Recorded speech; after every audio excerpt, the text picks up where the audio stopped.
Well, I'm going to welcome everyone who's here. It's a pleasure for me to learn about Kher. I did not get to meet him. My first trip was 2007, and Kher was one of Baba's dear ones. I don't know his date of birth, but I know that he passed away August 5th, 1998. And this is going to be a learning experience as those of us, I see Judy is somebody who knows him.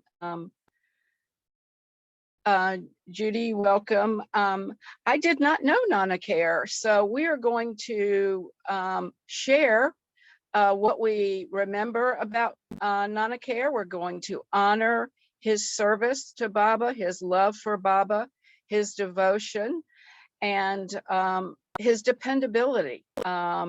He didn't waver when Baba gave him an order. He stuck with it.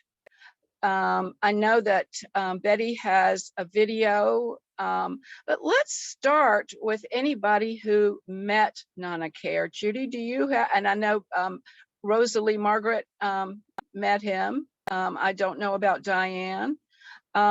Would either Judy or Rosalie Margaret like to speak about Baba's dear one? Well, the very first time I went in the tomb, I, how did that go?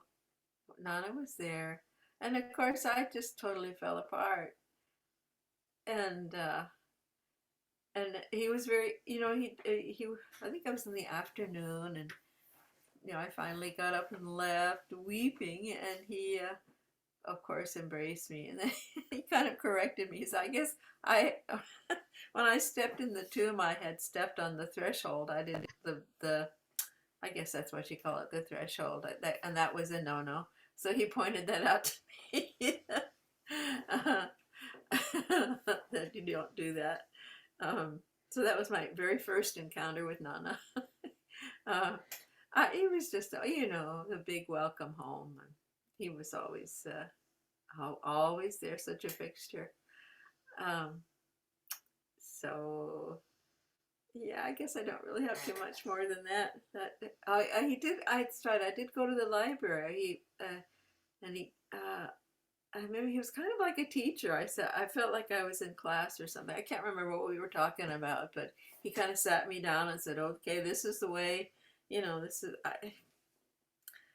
I don't remember. I don't remember what he told me, but he was kind of particular, I guess you'd say, about whatever Baba information he was giving me. It was important to him to kind of set me straight since I was a newbie. That's all that I remember. I'll pass. Thank you, Betty. For those of you who are joining us, we're celebrating Kher, and I did not meet him, and so I am looking forward to hearing some stories about those of you who love Kher and who can tell us some stories about him and what a very special man he was. I actually have the first entry in Lord Mayhair about Kher is Saturday, 30th June 1951. Baba stated, "I am most happy at the declaration I made, bearing in my heart all the perfect masters of the ages. I hope you have shared in my happiness. I also feel that in February 1951, the bliss that is endless will be attained." That morning, Baba took the group and 2 buses to the scenic Usman Sagar Lake. They returned at 10:30 a.m. and the rest of the day was pleasurably spent in light talk, amusements, and recreation. Baba consented to a group photograph, which was taken on the steps of the bungalow. Baba also met individually with a few of his lovers. Nana Kher told him, "I wish to stay with you."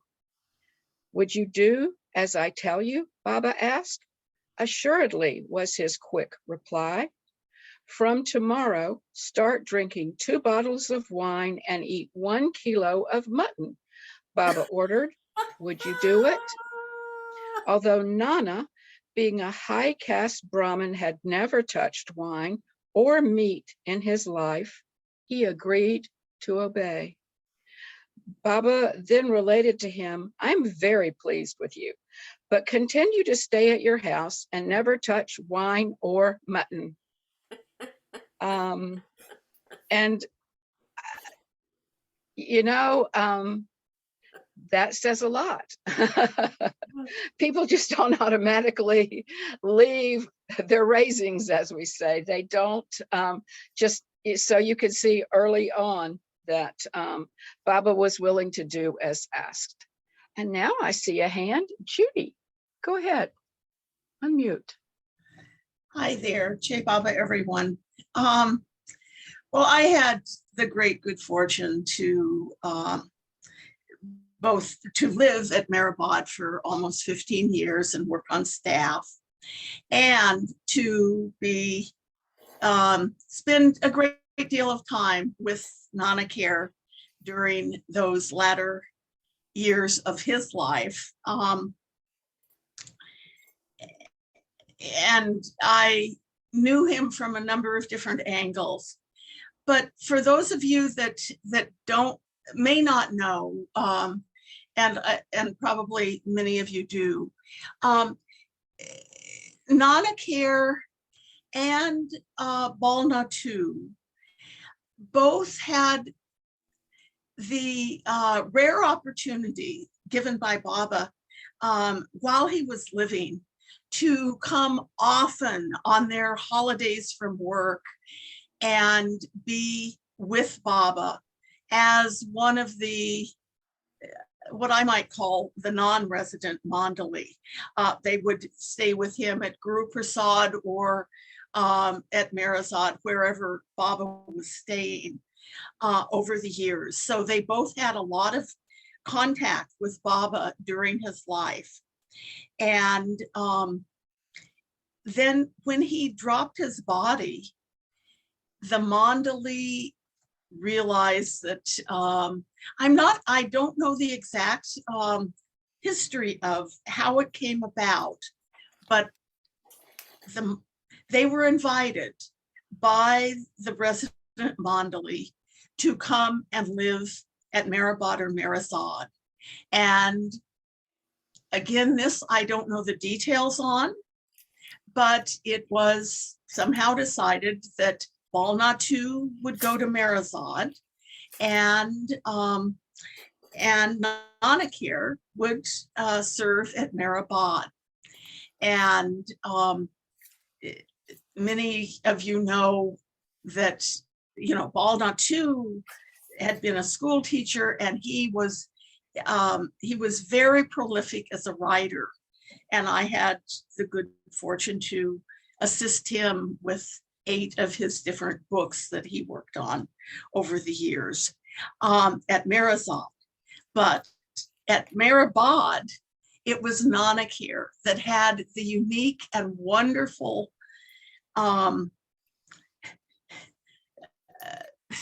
you can't call it a job. He was the keeper of Baba's Samadhi for decades, and the one that for so many of us that did meet Bob, that did meet Nana Kher, it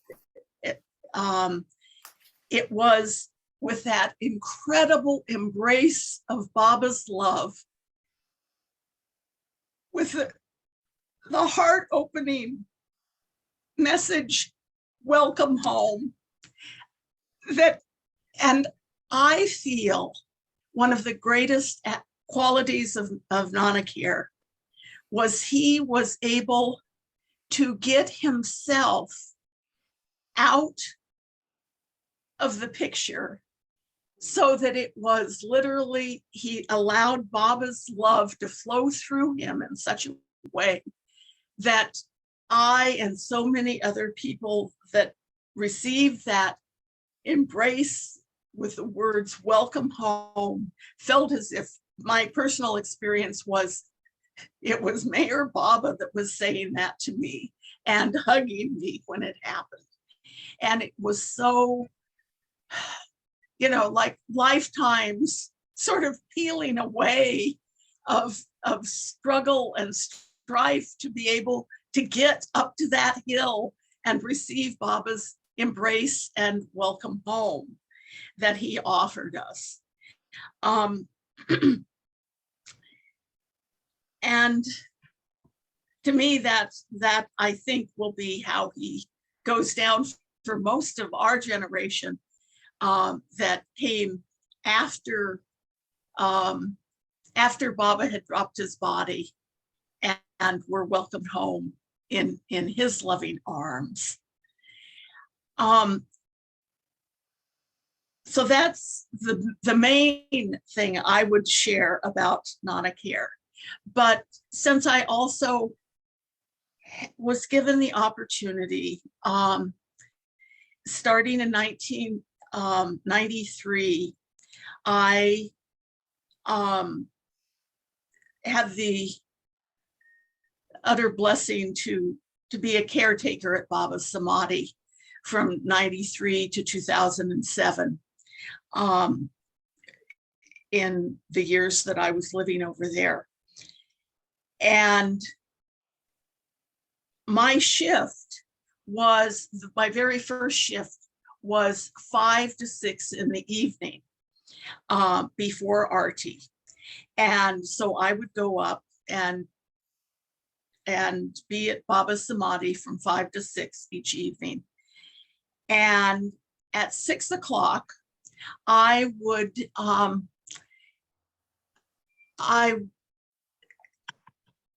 picture keeps changing here. At six o'clock, I would go over to the library where Nana Kher would have at that point walked slowly up the hill because he led Baba's prayers, morning and evening Arti at Baba's Samadhi during all of those earlier years, really all his years, as long as he was able. And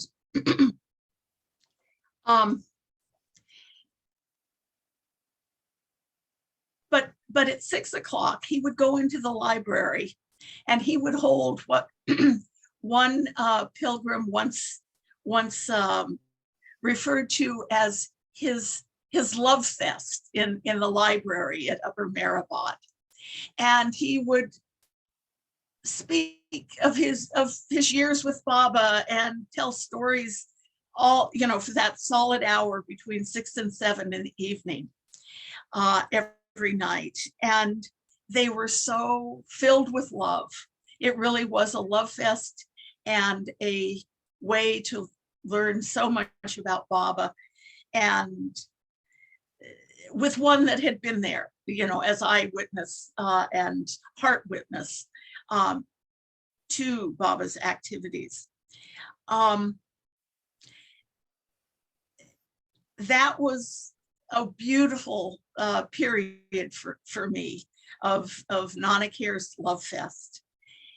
As the years progressed, his strength became less, but he continued every day to go up to the Samadhi in the morning before morning Arti, lead the prayers, come back down, then go up in the late afternoon, have the love fest in the library, lead the prayers and come back down.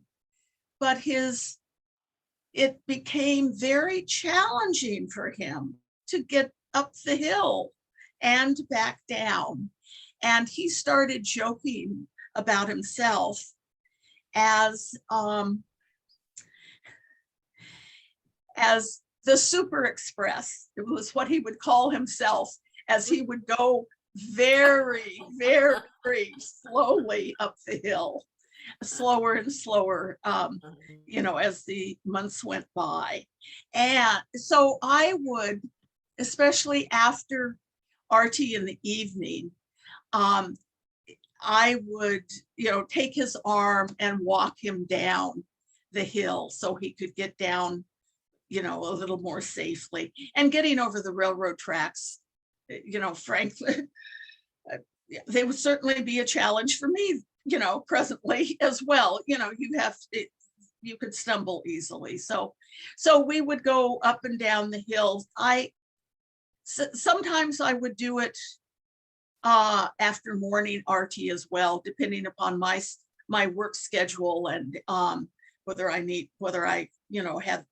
have the time, or if I needed to do a job quite early. But those were very special times to be walking him up and down in his latter years. I also worked during all of those years as part of the medical team and was Dr. Ann's primary assistant in those days. And as his health got worse, well, let's see, let me go to one phase before that. So during those earliest of my years as what I call a worker bee on staff at Merrill, I lived in what's known as the corner room of the old Darmshala. There's the women's dorm room and the men's dorm. The men's dorm Bob actually stayed in, and there's pictures of him in that building that's still there. So this is all one building complex at Lower Merrill. But next door to me, I was in the corner room, but Nana Kher was next door. And we were not exactly roommates, but we were, we had rooms adjacent to one another.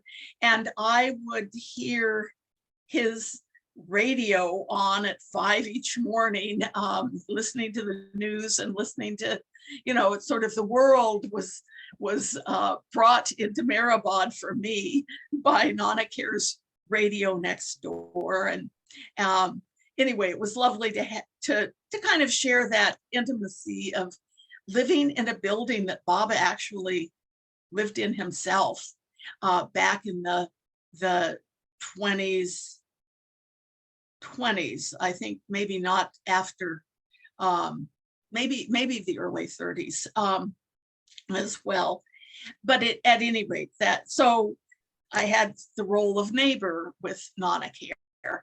But then, as I was starting to say earlier, as his health declined, one of my duties that Dr. Ann gave me was looking after Nana Kher. And I, up to that time, I'd never set foot in his room. His room was his space, and and he maintained Baba's order that we heard about from Lord Mayher earlier of not, he wouldn't, he was a celibate man. And so I never set foot in his room. But for medical purposes, in that last couple of years of his life, I would go in and delivering medicine or whatever care it was that he needed. And that's when I discovered his mosquito net, which I have to assume he never used as a mosquito net. But if for any of you that have been over to Merrill, you know that the mosquito nets, they hang down on 4 sides of the bed or cot during the night to keep the mosquitoes out. And then you kind of roll them up. And this was an old style one, so you like toss it over the top of the bed frame. And it had been tossed over some years ago and never moved. And so much dust had accumulated on it. It was, I mean, just one look and you know it's a health hazard. And I and Dr. Ann tried to plead with him to allow, he had a, we call them bi, which means women, but his cleaning assistant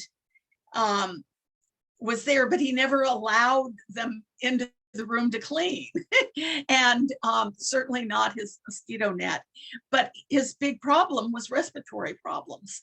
So it was really a medical issue that we needed all that dust not to fall every single night, you know, as he sleeps on him. But he was intransigent. Well, that was close to the right saying. You know, he wouldn't allow it. So finally, his situation became such that he needed to go to the hospital. And so when he went to the hospital, we had the cleaning folks come in and clean from top to bottom, so that when he got back out, at least his room itself was not going to make him sicker than he already was. And he actually was appreciative at that point that had been done. And so he lived, at that point, he was no longer doing samadhi duty. His health had gotten quite bad. And then he had the good fortune of sorts. I mean, we all have to pass somewhere. And his fortune was to pass there at Merrill, where he had been living and serving for, you know, since 1969, directly, as well as whatever service he was doing for Baba before that. So that's my experience and love and appreciation for Nana Kher. He was one of the sweetest hearts that I ever met. And he, as I said at the beginning, I think the fact that he was somehow able to empty himself of himself and let Baba's love flow through to each and every pilgrim alike. Every person was embraced with the same utter loving embrace from Mayor Baba, and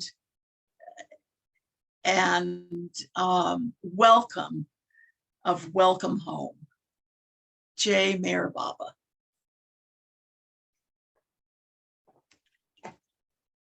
Judy, it's very touching that you're here to remember things that probably nobody else knew. I mean, in terms of the medical part, you know, I mean, some of those things, you know, people have, and Baba gives us different memories. He gives us different experiences, and it's important to share them so that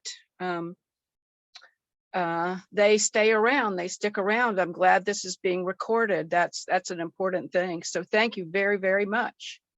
We're going to go to Michal next, and then Susan. Good morning, good evening, good afternoon, everyone.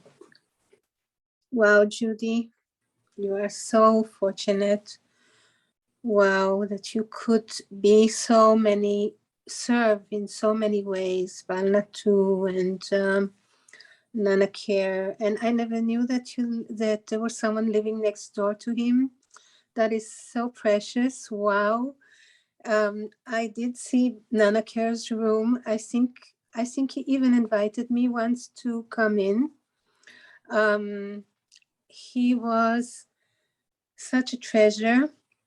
And I came to Mehrabad, to Baba. I actually came 1987. I heard about him, and 3 months after that, I was in Mehrabad. And so who met me there and who helped me there was Nana. He was very, very precious to me.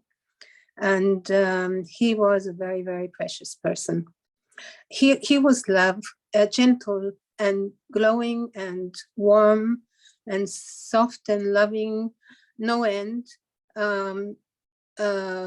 beloved of Baba, and sending love to and just accepting with love everyone that came to the Samadhi. At that time, Mehrabad was very, very magical. It was very, very, I mean, it still is magical, but not in the same way.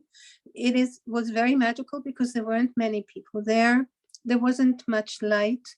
If you went after Arati down the hill, then the stars would seem like they're fruit coming down on earth, glowing fruit coming down on earth. They were so big.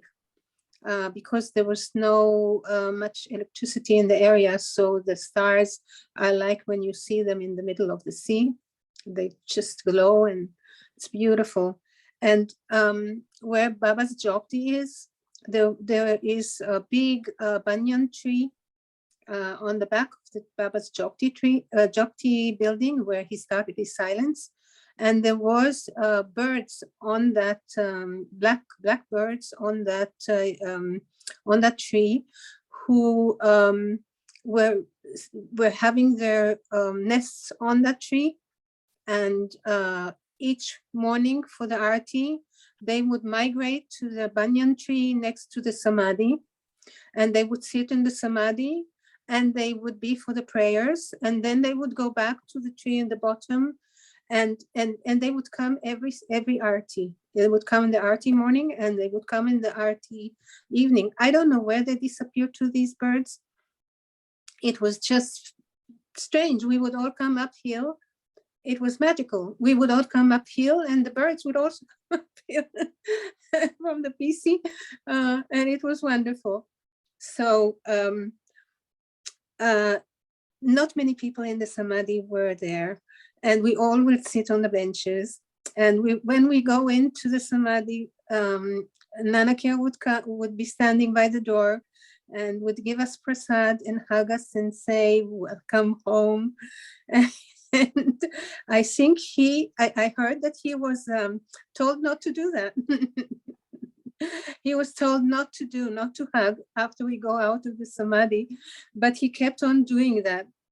And he was not the only carer of the Samadhi. You must give Mansari the credit of being there as well. And they were a good team together. And actually, when I came there, also Janaki was working with both with Nana Kher. She's a very lucky lady, both with Nana Kher and with Mansari. She was very close to both and helping them both on the hill and in the Samadhi. So I remember Janaki standing in the Samadhi and putting garlands on the door, on the top of the door. They used to garland the top of the door at that time. And it was very, very beautiful.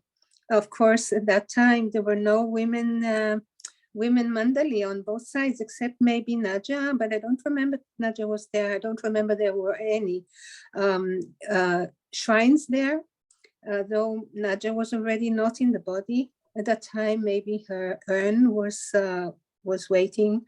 And so the Samadhi was very, very simple and very, very small, and the railing with the hearts that is there now wasn't there, so you could just come into the portico and sit there. And the arti at that time was also so magical. It was we would sit, and it was just magical. I don't know. I can't explain even the feeling. It was like being in enchanted place. It was like being in an enchanted place full of love and softness. And I remember children going into the samadhi, little children going to samadhi, coming out so dazed, it was so sweet. And we ourselves would go into the samadhi and come out completely dazed. And Nana would be the orchestrator of all this with the flowing love coming from him. I want also to mention that he was one of Baoji's very good friends. So after when I had contact with Baoji, special contact with Baoji, it was like a continuation of this care that Baba gave me through Nana, especially when I came, because he was the main Mandali that I met at that time. And he was someone that I felt very, very close to and very easily trusting. And I could go to him if I needed something and ask for help. And Baoji was the same for me, in the same kind of softness, the same kind of love. And it's no wonder that they were good friends. So I think Nana Kher comes from Nagpur, and I think that's where Baoji also studied. So because Baoji's home is not in Nagpur, but he studied there. And his sister was married to someone in a city close by to Nagpur, and he used to visit, and that's how he came to meet Baoji. So I remember also going up and down with Nana Kher, not up but down, after Arti, slowly and quietly. And I actually don't remember when he was frail, but I remember that I heard that at the end of the day, at the end of his life here, he used to repeat, I am not this body, I'm not this mind, I'm not this, I'm not that. And he used to remind himself that he was not all these. There are very, very, very precious videos that Erwin Luck just now put out with the help of the LA Center that made probably the money to move them into YouTube's of Nana and the Samadhi, Nana and Mansari, and how it was at that time before we all started coming. And at that time, he went into the Samadhi and he was talking to the movie from the Samadhi itself. And Deshmukh was sitting inside, and Janaki told me they could sit on top, and they would sit on top for hours and hours and just sit with Baba there. And Mansari and Nana sitting on the portico and talking to the camera. No problem. Now if you go to the portico, you have to be quiet, and I understand that completely, because now we are so many, and there are going to be even more people going, and it's going to be so much different. But it was different also before we came, because you could speak there, you could go into the Samadhi, you could speak from inside the Samadhi, and you could sit on top, and it was just a festival of love.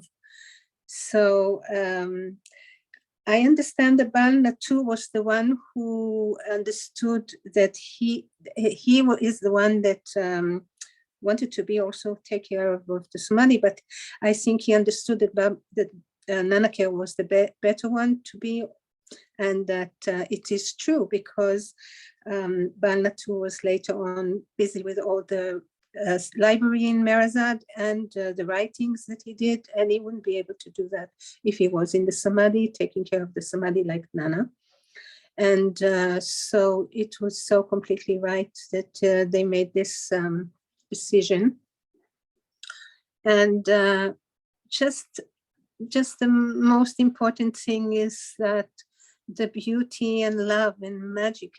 And it was like going into the samadhi was just like going into magical, outworldly, legendary place. No, it was just like walking into a legend, walking into, I don't know how to even explain. And wow, wow. And it was much, I mean, of course, what Baba did there is just unbelievable. And I always feel that the samadhi, from the windows of the samadhi, Baba's love is flowing into Mehrabad, like flowing around the hill into all Mehrabad, and from there into all the world, like from the windows of the samadhi. So at that time, of course, Baba did that with all the work that he did. And the samadhi hill is just sacred and just, I had a friend that came to Mehrabad. She came in April, and April is very, very hot. April and May, very, very hot. And she took her sandals off in order to walk there. So someone said, "Why aren't you wearing your sandals? Go wear your sandals. It's really hot because the ground is so hot it can burn your feet." She said, "But it's sacred land." So Mansari said, "Yeah, it's sacred land, but please put your shoes on." So it's all a sacred land, and Bauji was the keeper of it. Mansari was keeper of it. Janaki was. Judy, you had so much to do there. Wow. And so much to be Nanakir, so close to Nanakir. The first time that I came, there was no place in the PC, and they put me in the Dharamshala. So my heart is there because it was the first time that I slept in Mehrabad was there. So it's also magical. That was where the Mandali first slept. That was where the Prem Ashram was first kept. That was where the hospital was. Dharamshala is a very precious place. So thank you, Nana, through all the time that passed, where you are probably at Baba's feet in his heavenly darbar, and looking at us and knowing that we remember you with love and with much thanks. And the glow that was there is still in our hearts and is still there. Thank you, Nana. Thank you, Baba. Thank you for those precious times. Thank you, Michal. It's very touching that Baba gave you that experience with Nanakir. Many did not get that. And it's one of the things I've noticed is that people who met Nanakir had such a fondness of knowing him, such a sweet and gentle man, and his devotion to Baba is what they want to talk about. Sometimes people talk about other things, but Baba was Nana's, and Nana was Baba's. It's really Nana was Baba's.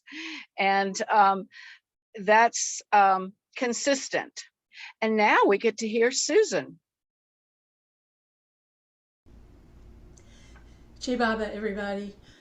For people who don't know me, I live in the Boston area.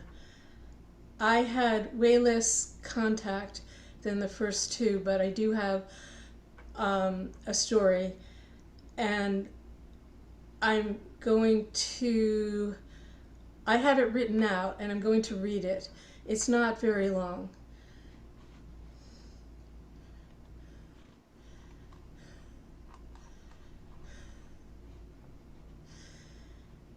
I went to Ahmednagar in 1986. It was my second trip there, and I spent the whole summer there, in between many things.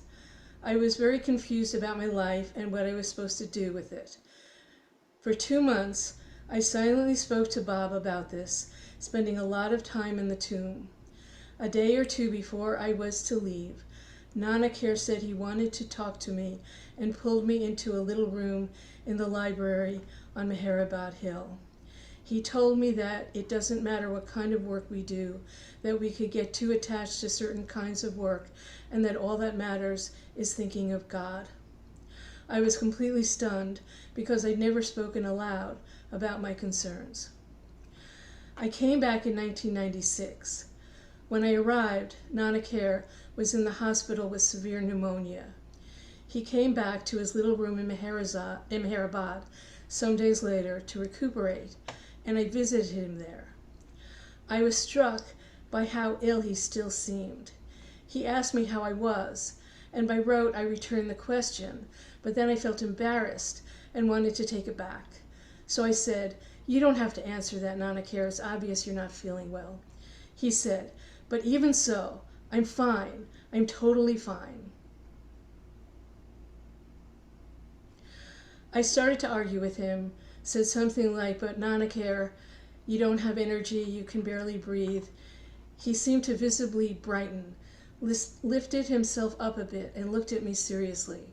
This amazing person, in spite of his illness, wanted to educate me. He said, "If God is in everything and everyone," he said, "how can anything not be okay?"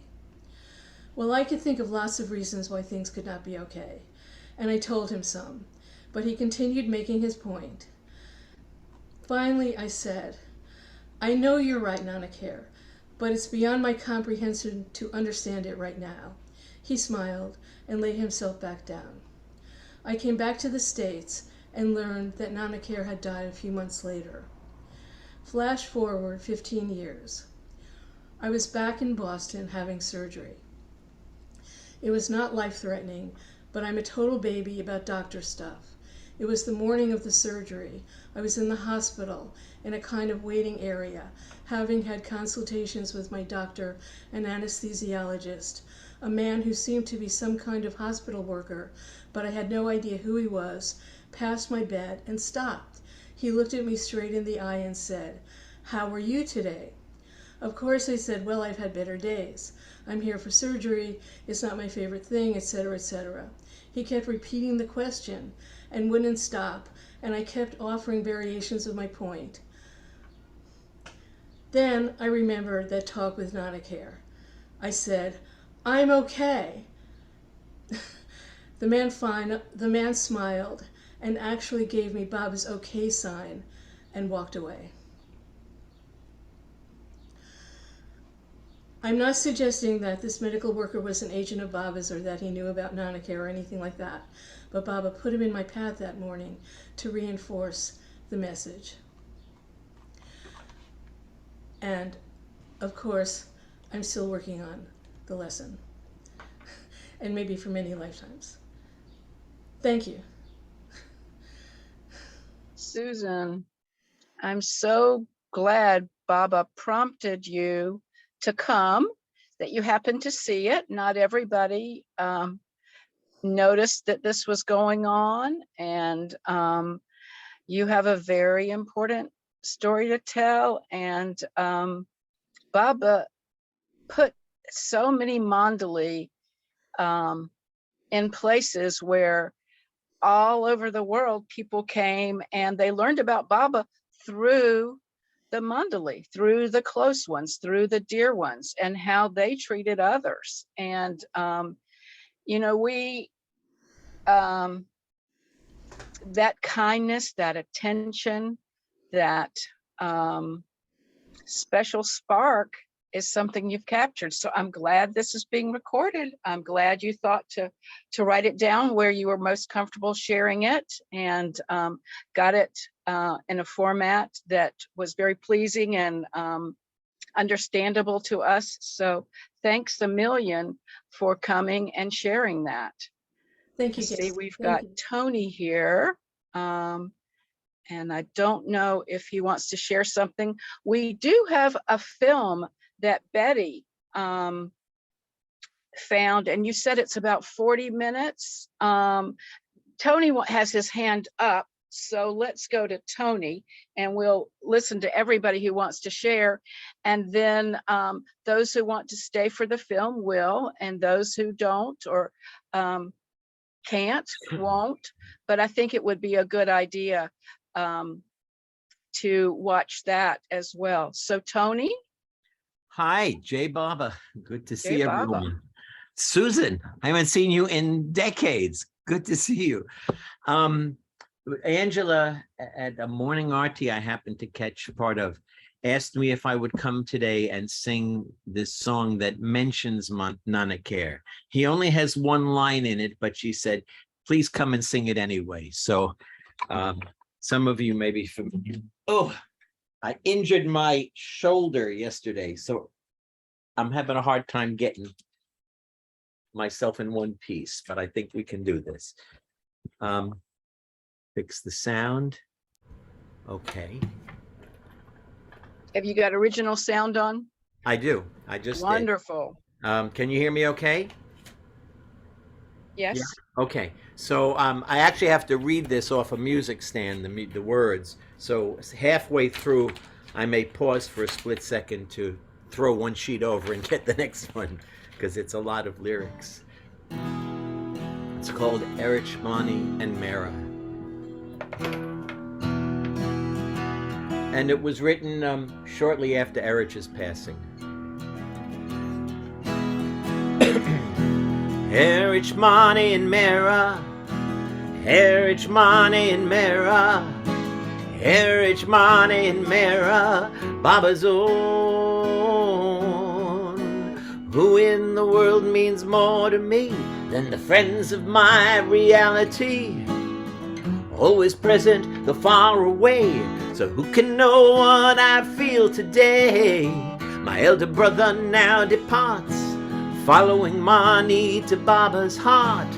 For your reunion I am pleased, your aching heart is now released. I feel a poignancy inside arise after hearing these three goodbyes. But there in the tavern they all rejoice at the homecoming of God's own boy.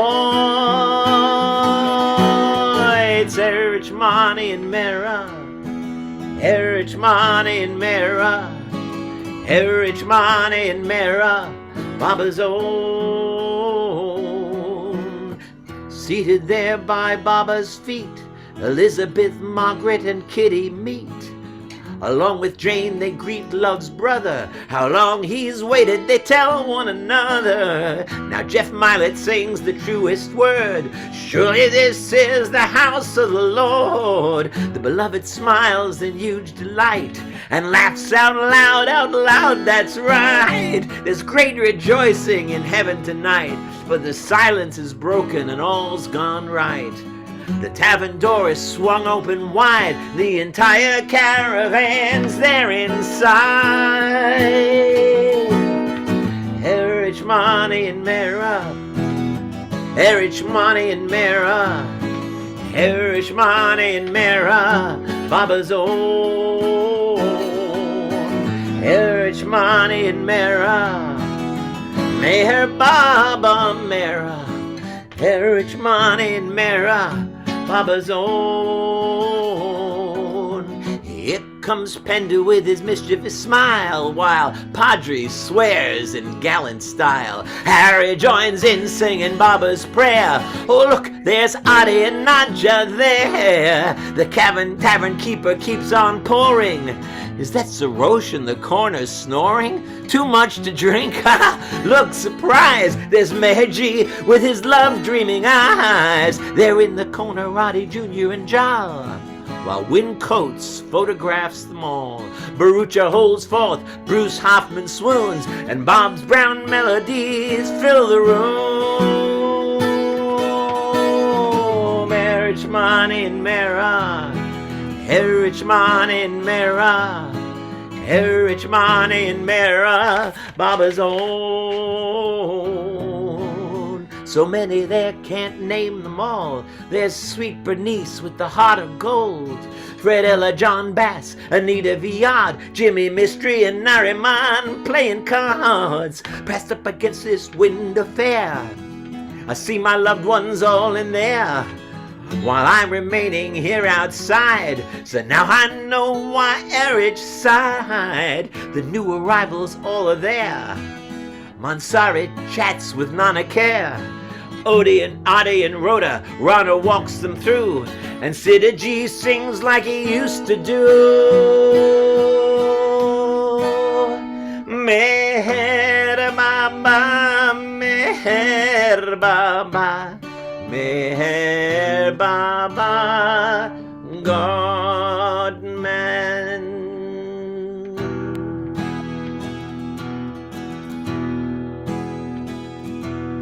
See the ships follow Galadriel as all the bright lights leave Rivendell. My Middle Earth'll never be the same. My heart takes refuge in your holy name. Now watch the world be born anew. What you left behind will make it true. The beginning's begun, what's a lover to do but sleep through the day for the night with you. You leave behind till the crack of dawn your faithful night watchman who carries on. Brother Bow remains though the sky is rent, while Meru upholds the women's tent. For Alaba Arnavaz Balnatu, our deepest thanks go her, Katie too. When the last ship sails we will see them go, by your grace to follow when our time is due. Erich Money and Mera, Erich Money and Mera, Erich Money and Mera, Baba's own. For now, like Erich, we have work to do, and must remain till it's done and through. On your love and guidance we shall depend, inspired by the memory of all these friends. Wish I could say these words with joy, but that would not be honest, boy. My brother Erich, my beloved friend, may you bask in his presence till the very end. Erich Money and Mera, Erich Money and Mera, Erich Money and Mera, Baba's own. Erich Money and Mera, Meher Baba Mera, Erich Money and Mera, Baba's own. Erich Money and Mera, Erich Money and Mera, Erich Money and Mera, Baba's own.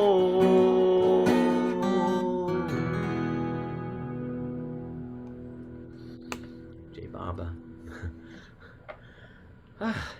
Thank you. I'm glad I made it. It was cutting it close. Jai Baba, thank you so much. Tony, I'm so glad that nothing happens by accident, and you happened to see Angela, and she happened to know that you had a song that included Nana Kher, and typically he's not the star, but he was devoted. He clearly loved his job, his position, his assignment, and just like he, as growing up as a Brahmin, said to Baba, yes, I'll drink wine, I'll eat mutton. He clearly relished and appreciated the opportunity to greet people, and he made them feel welcome. So thank you so much for bringing that. Baba had you put it in the song, and you know, he was just very, very, very special. You knew it was a turning point when Erich, Mani, and Mera had all passed. It just, I couldn't help but feel this is the transition time. It was a lot of emotion, so the song just came. Yeah. Thank you, Baba. Thank you, Baba is exactly right. I see that we've got Sham letting everyone know who came in a little bit late. We are, as we say in the South, fixing to watch a movie that has about Nana Kher. But if anyone wants to share anything else about your own experience, with Nana Care, let's go ahead and get hands up and share that. Otherwise, we will watch the movie that Betty was able to find on Nana Care.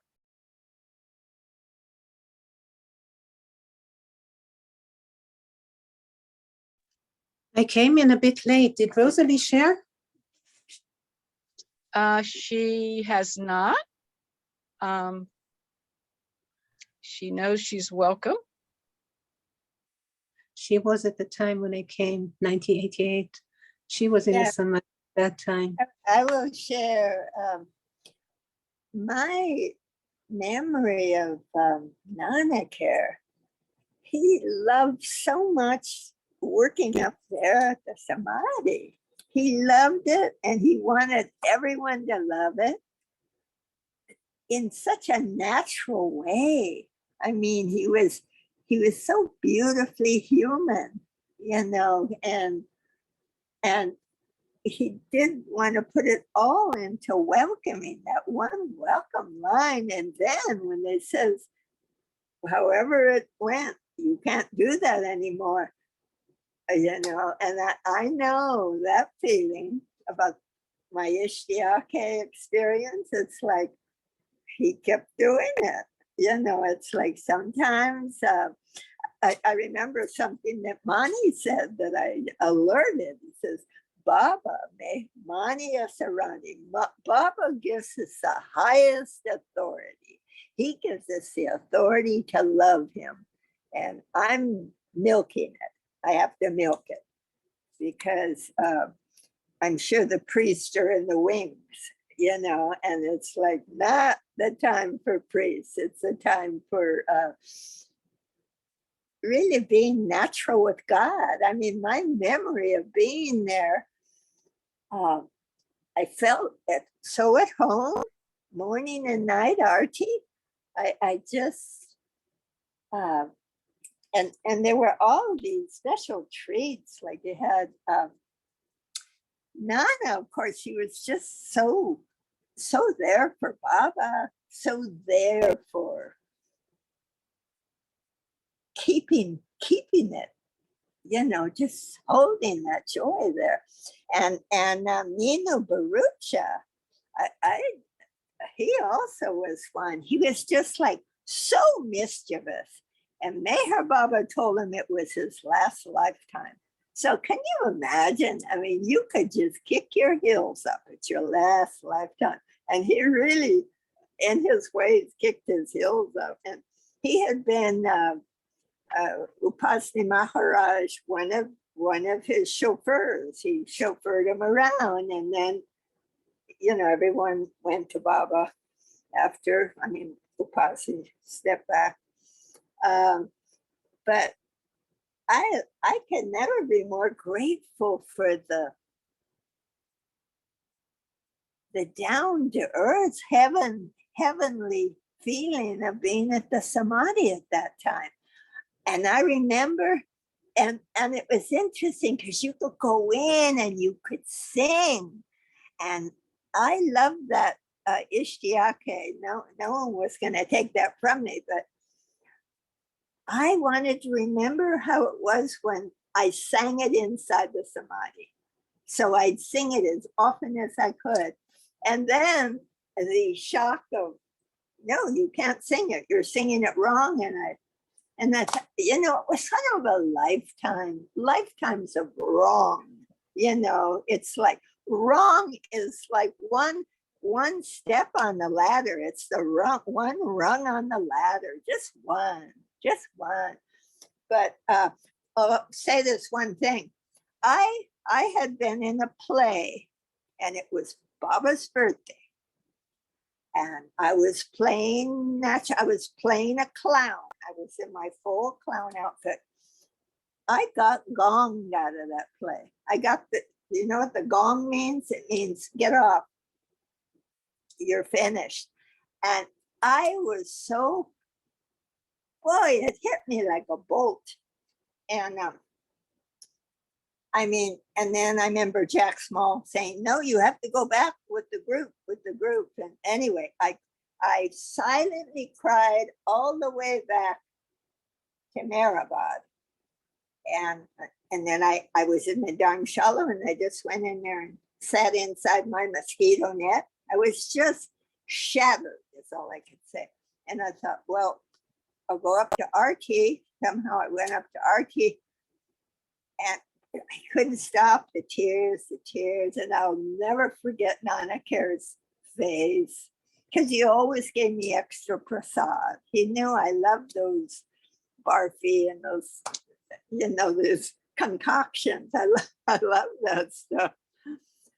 He was so shocked when he saw me. I mean, he couldn't make me feel better. I was like, but at any rate, it was such a sweetness and acceptance of it in that one moment from him that was so precious. It was like kind of like when you find a wildflower, and it's just so special, Anyway, I was so freaked out that time that I'm going down the hill, and I screaming out to Baba, Baba, you have to give me self-confidence. I just can't get it. You have to give it to me. Screaming. And then I went back into my mosquito net trying to figure out what to do, because I had come from feeling totally at home to feeling like super shit, just shit. And I didn't know what to do. I thought maybe I'll have to take a place in town. And that is like horrible thought. I mean, Meher Colony, yes, but anywhere else, a place in town. So, and then I remember there was I think she's Thai. It's Paul Smith's adopted daughter was there, because she walked with a limp. And I felt so desperate. I says, can you give this note to Denise? It's the 3D sisters. Deanna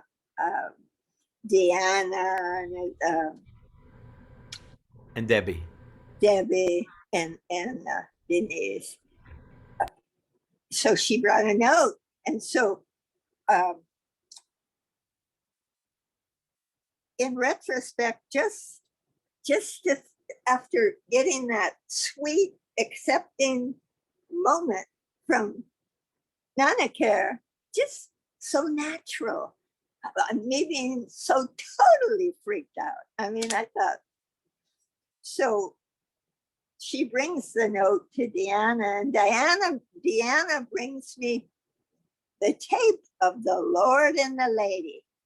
And it just kind of glued my pieces back together, because it was just so beautiful, that song. If you've never heard it, The Lord and the Lady, it's like a ballad of Mera and Baba.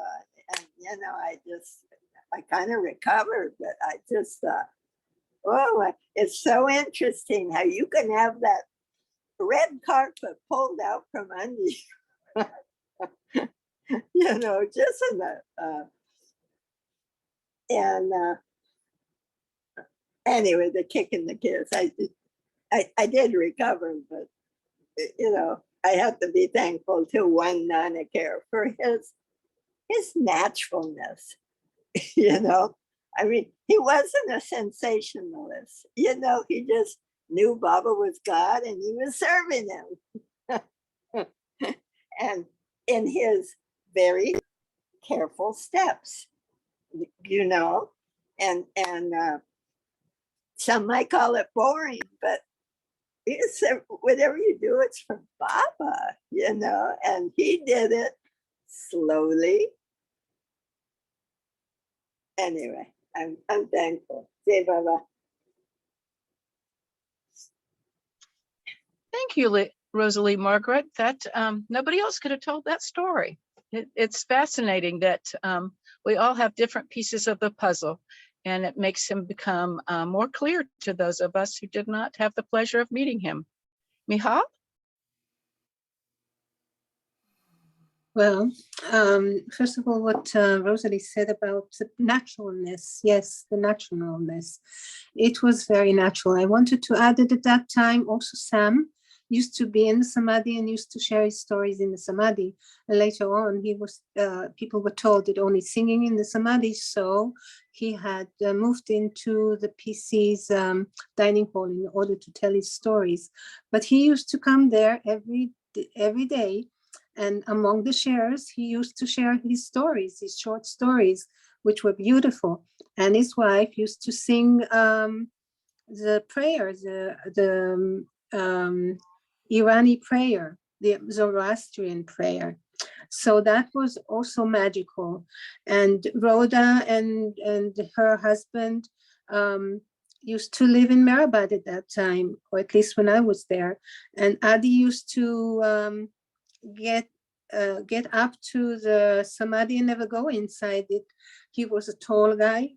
Adi, father of Dubash, Adi Dubash. Dubash. yeah, Dubash, right, Dubash.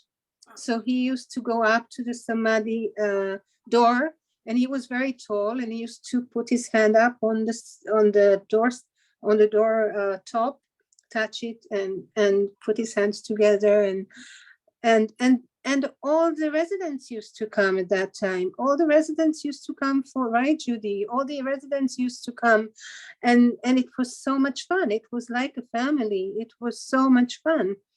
So it was very, very free and agile and beautiful. And what I'm seeing is I'm seeing you, Gayle, nod, and I see Tony nod. So I figured that you have had also experiences of meeting Nana at the Samadhi. So I would love to hear, personally, I would love to hear. And also I must thank Rosalie. When I came to Mehrabad, she was one of the people that impressed me so much. Also with her love and her joy and her share of her trade, being a clown for the kids of Mehrabad and the kids of Merazad area. And she used to sing everything is you and you are everything. And it so touched my heart, because I came to Baba and I didn't know that I was coming to Baba. I mean, I came to Baba after reading a book, but I didn't understand that he was God, because in my Jewish upbringing, only God is God, and all other are saintly, very saintly. And I understood that Baba was the most saintly that I ever had encountered in any book, and or in life, of course. So I thought Baba was saintly, and that and I didn't understand that he was God. So these were my first experiences of meeting Baba as the God man, and it took time. It took time till I could understand that thing from my upbringing, you know. And one of the things was how Rosalie sang that song in the Samadhi, that you are everything. You are blade of grass, and you are giant forest. You are drop of rain, and you are the ocean, all the ocean, and you are a little babe, and you are a lamb, and you are a lion, roaring lion, and so it was very meaningful. And I always remember Rosalie singing that in the Samadhi, and the meaningfulness of it. And also the song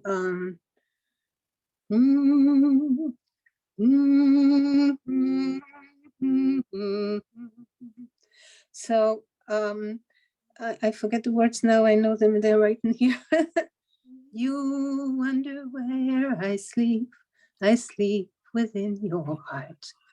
And that was also one of the first songs that I heard there. And I used to just cry every time it was sung there. And also one of the first songs that I heard there was Ocean of Love. That was sung again and again. People who were there at that time will remember that. Rick Shaw used to sing that time and time again. And we used to ask him to sing it. We used to just bring his guitar and we said, please sing that song. And we used to sing it with him. So it was very, very beautiful, very homey, very pleasant, very loving, very simple. Everyone loved to be there. It was a celebration. And as you see, I came not understanding what avatar is, what God could be in human form.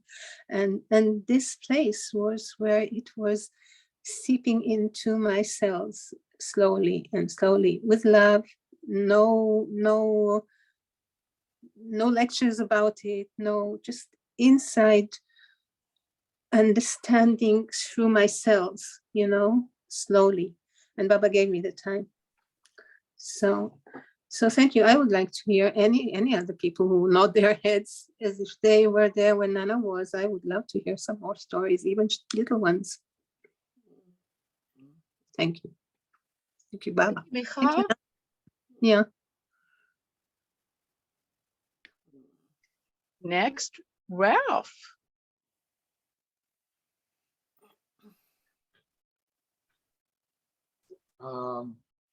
Nana Kher is not a person that I think about frequently, but Ralph, I show us your face.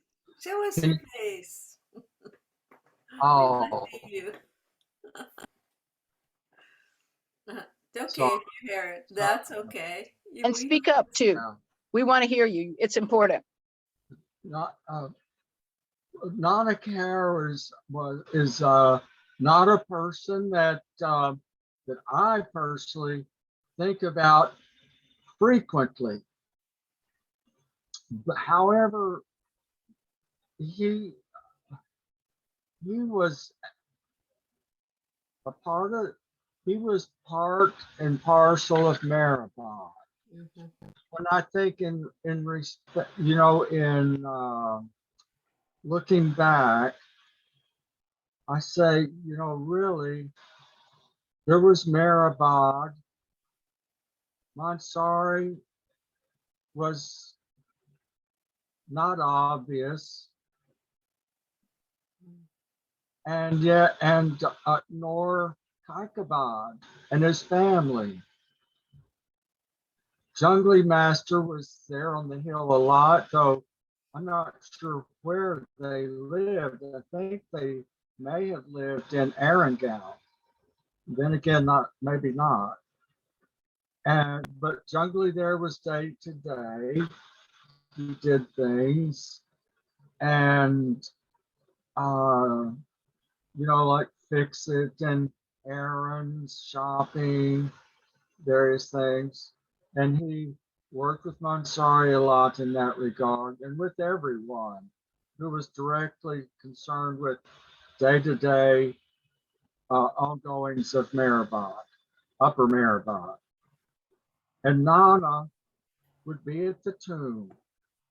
I recall, I don't think I ever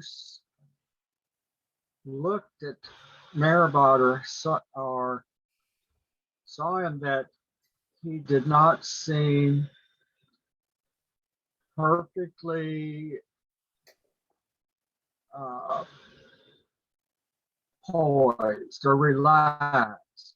So oftentimes he'd stand at the tomb or sit there, nobody around, but he would be steadfastly there on that porch outside the door. Sometimes he would stand next to the door. Well, maybe somebody was in there, I don't know. And sometimes he'd appear to be a little impatient.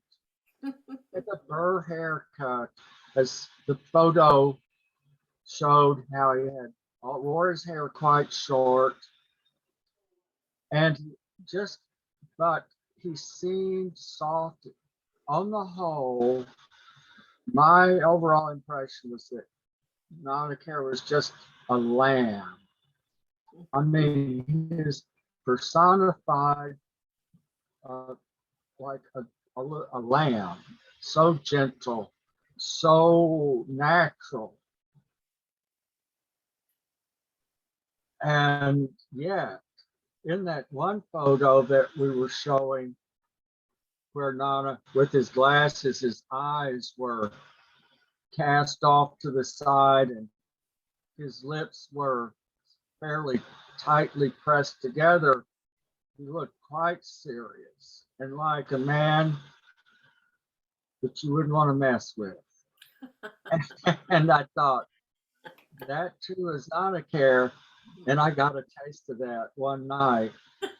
Over time, little by little, I got a different view of Nana Care.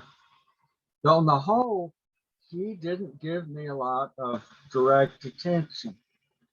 I guess there was reason for that. But I remember one evening, Nana was giving a family from his hometown a tour around the building. You know, the larger build, the whole larger building, the water tank and the dormitory upstairs. And then back then, facing towards south, lower Merrill, there had turned the centermost room that had a little awning over a porch and entranceway had become a library. And also, Nana Care, I think, generally speaking, attended on the library and cared for it back then. But he was showing that his people, family of people, man, his wife, and a number of family members, Merrill, and telling them about Baba. And so I think I had been in the library reading, and I listened in, I eavesdropped on their conversation. They were outside, walking back and forth and walking around. And I thought, I was thinking to myself, Nana sounds very authoritarian and businesslike, how he's presenting the information. And I thought, that seems unlike him, you know, how he is with us. But this is a different situation. This is a family. I don't know anything. But later, I said, Nana, I saw you in a different light with the family. And he was kind of stern. He didn't relax at all. He said, now I may be imagining this today. That's been a long time ago, and a lot of water under the bridge. But I think Nana informed me that he was a Brahmin priest and that was his way. And so I thought, wow. But how, so I just sort of my mind then just sort of started skipping over the road and thinking that's a different one. What kind of consideration is that? But it was surprising to me. I didn't know I don't know if that was part of his work, if he was involved with it, or nor am I, but somebody might be able to confirm that information where it happened to Ralph, there you are. He was born as a Brahmin in the Brahmin caste and highly educated, as was Balna too, in the Hindu tradition, and the highest level, of course, is Brahmin. To my knowledge, he's not actually a priest. He didn't have that role, but he did have the education and, in a way, the authority that went with being born a Brahmin. So thank you. Yeah. So I sort of presume, and I shouldn't share my presumptions, that he knew the family well enough that he was probably speaking to them in terms that they could most relate to, as to get a viewpoint of Mayor Baba's role and a picture of Baba in their hearts, you know. Yeah. Ralph, that was the feeling I had when I was with him at the library. It was a different, it wasn't the sweet, soft, welcome Yeah. guy. It Yeah. was, and it sounded a little, to me, it was too pedantic. Is that the right word? It's like, it sounded like, a bit, what is the word? Like a talking to a Bossy, teacher. kind of bossy. Yeah, yeah. I thought, okay, I don't think I'll come back. I didn't want to be told when I was there at the library with him. Yeah, I see. Yeah. And then you became bossy. Yeah. Ralph, why don't you tell that story of the Mandali going to Tukaram? It's short, but it's so delightful. But Oh no, but that's Kher. That was that's just okay. I mean, this is Mandali. This is Mandali. It's short. It's short and it's delightful. take a vote if the Martin Oh, Party wants to hear another Sure, Kher story. I didn't hear it. Yeah, so I can tell it. They all went to Okay, the one movie. Go, you're gonna tell it. Go ahead, Rosie. They all went I wanna to hear the you tell movie. Baba took him to the movie Tukaram. I think Baba it was Baba time, or I don't know. Anyway, they all went in cars and buses from Marisol. It was Yeah. the day to be at Marisol and hear Eric's talk. So when it said, okay, go ahead. Anyway, so I mean the movie's incredible. I've seen it. We'll see it again. It's on internet. Tukaram. It even won special awards in Cannes, France, for special effects. Anyway, it's a story of Tukaram, and every horrible thing happens to him that can happen in a life. And Kher sitting in the audience, and she gets up and she says, "Don't give up."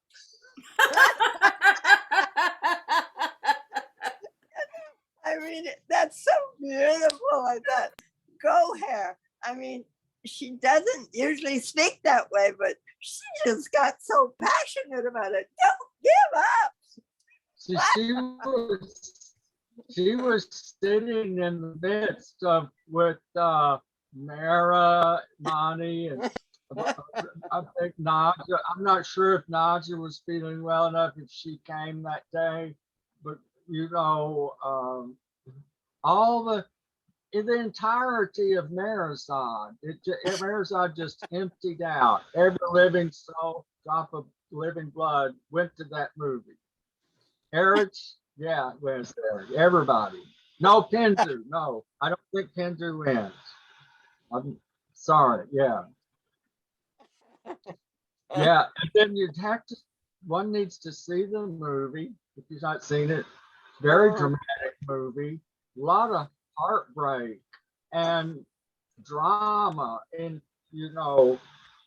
be the end of one's existence. You just wouldn't be able to take what Tukaram was being blamed for and done against him. Even his wife told him to take his God and go to hell. He was letting the children starve. They had nothing to eat, and it got even worse after that. Then they tried to take their home away from them. So when things got to look, it was right at the apex, things looking so bad, and Tukaram would turn to the god that his wife despised, Pandure, and he always sang to Pandure. He chanted Pandure. Oh yeah, Who was Pandure. the name of the god, yeah, and then at the moment when he was so desperate and crying out to Pandure, singing through song, Kher stood up, and it was all dark, and she was behind me. I was to their left in a Oh, different you were there. different section of the theater, and Mary and all the girls were in the middle of the theater and a bit behind me. So I heard it first, and it just gave me a start. I heard, God, I wish I could imitate Gohair's voice because it is so precious and unique. She said what Rosie said. She says, "Don't," but Don't she give up. screamed it. She screamed it. She screamed it. Don't give up.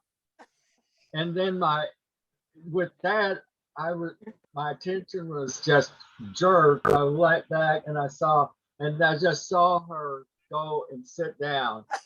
She had stood, shut that out. She had stood up. And I thought, my God, this is more serious than I think. What is going That was Guys are that's good. fine. All of us. We only need to not give up. That's good. Yeah, that's true. That's true. Yeah, we should not give up. I think Tony has a story of Nana.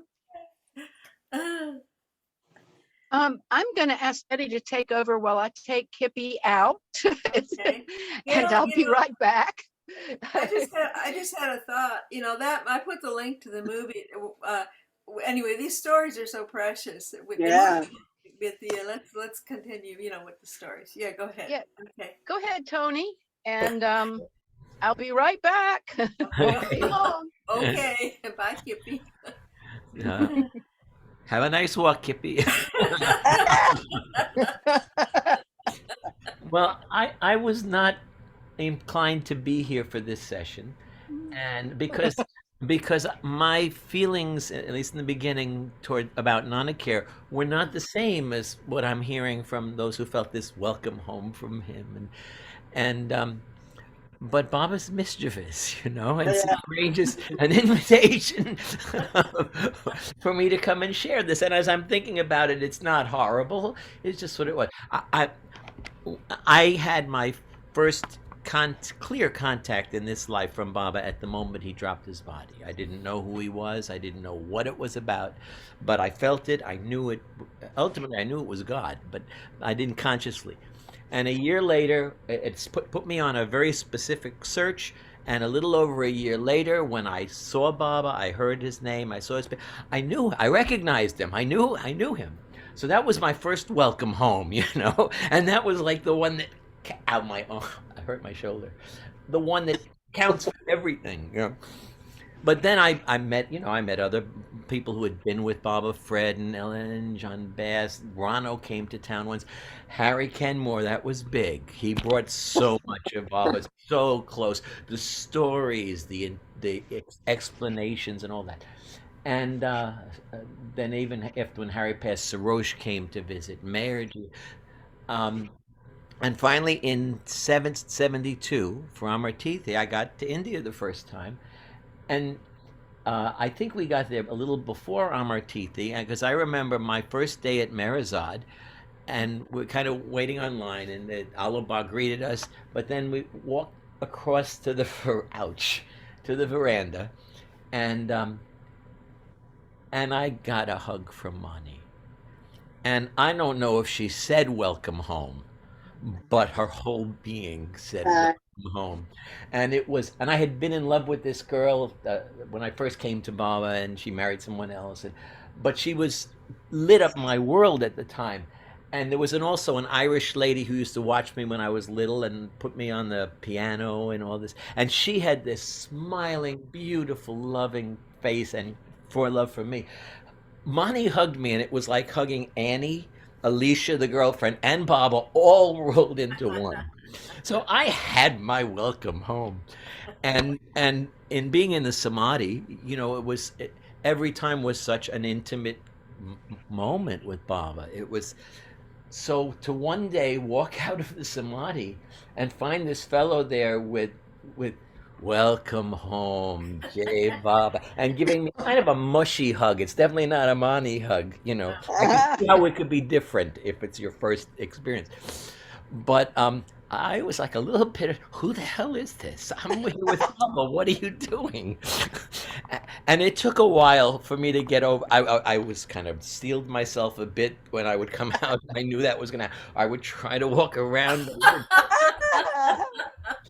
Eventually, eventually, and I don't know how or when it happened.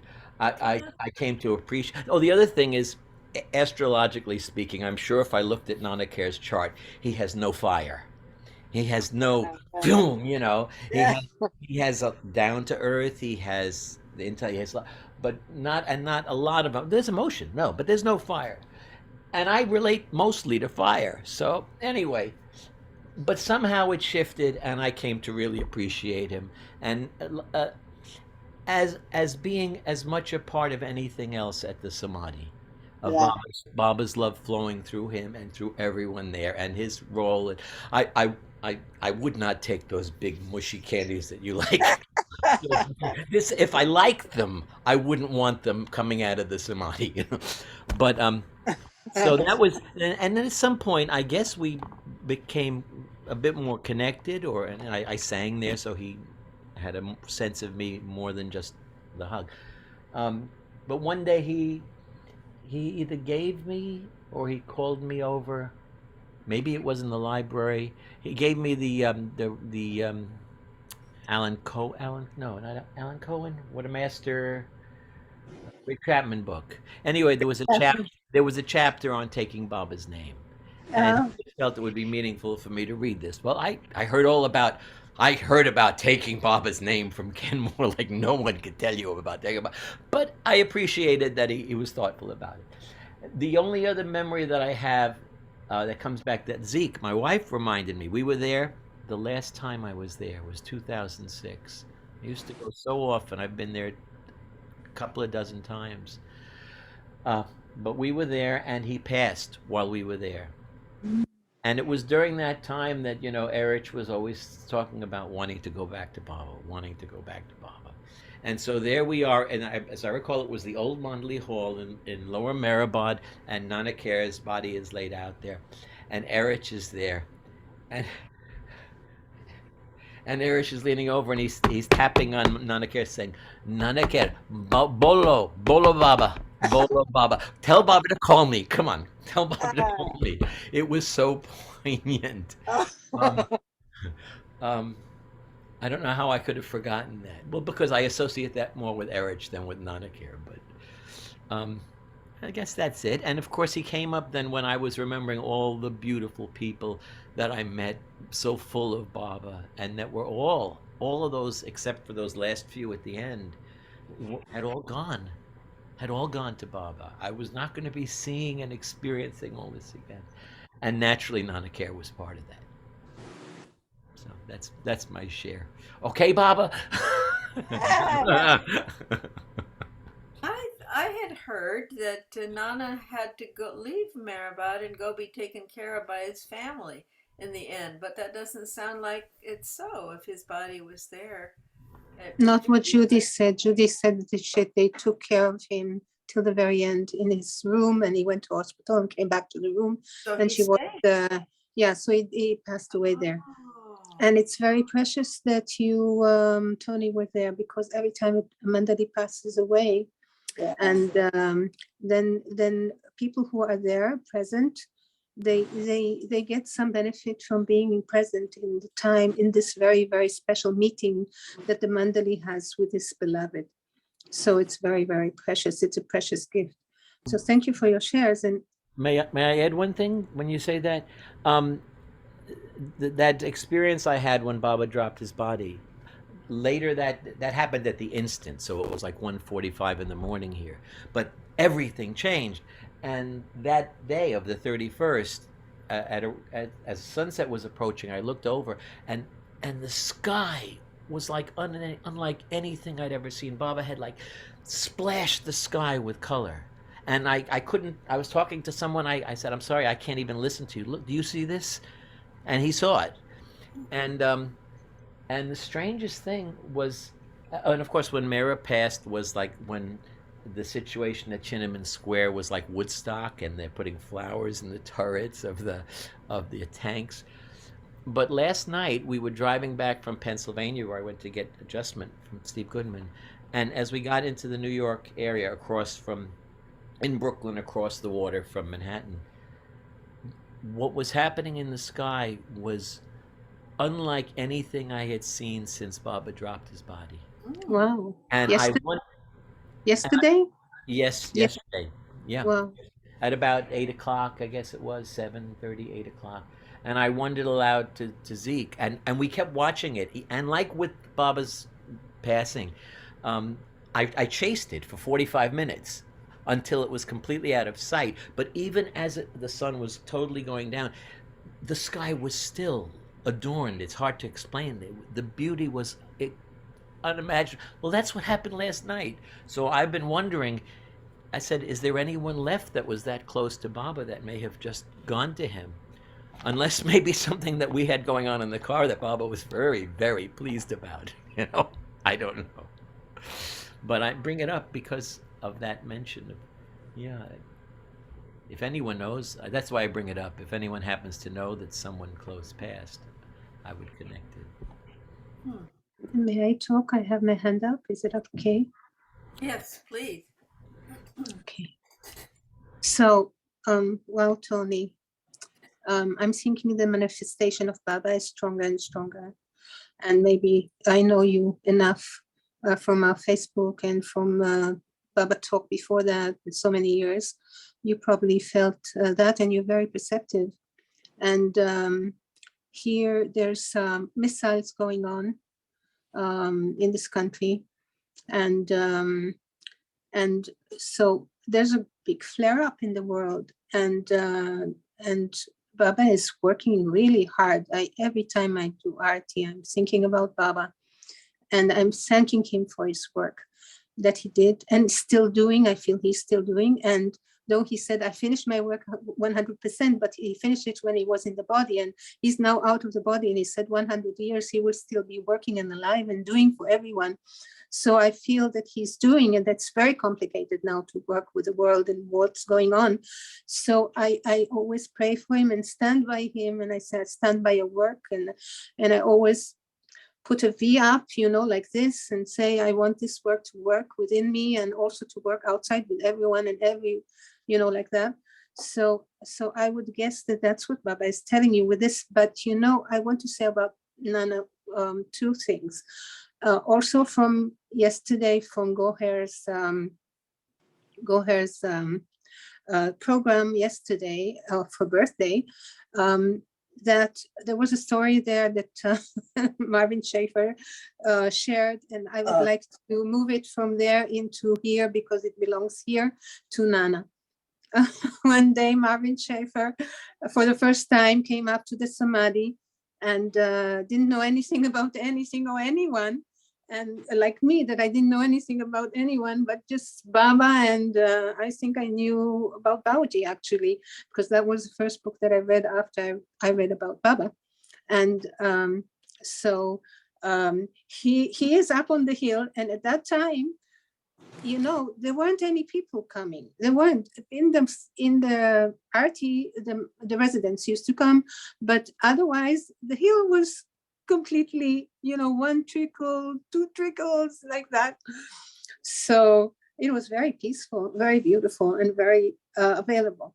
So Marvin comes up, and Nana says to him, I must go somewhere else. So please, you just stand at the door of the Samadhi, and here is the prasad, and whoever comes out, please give him this, and I will be back, but I need to go.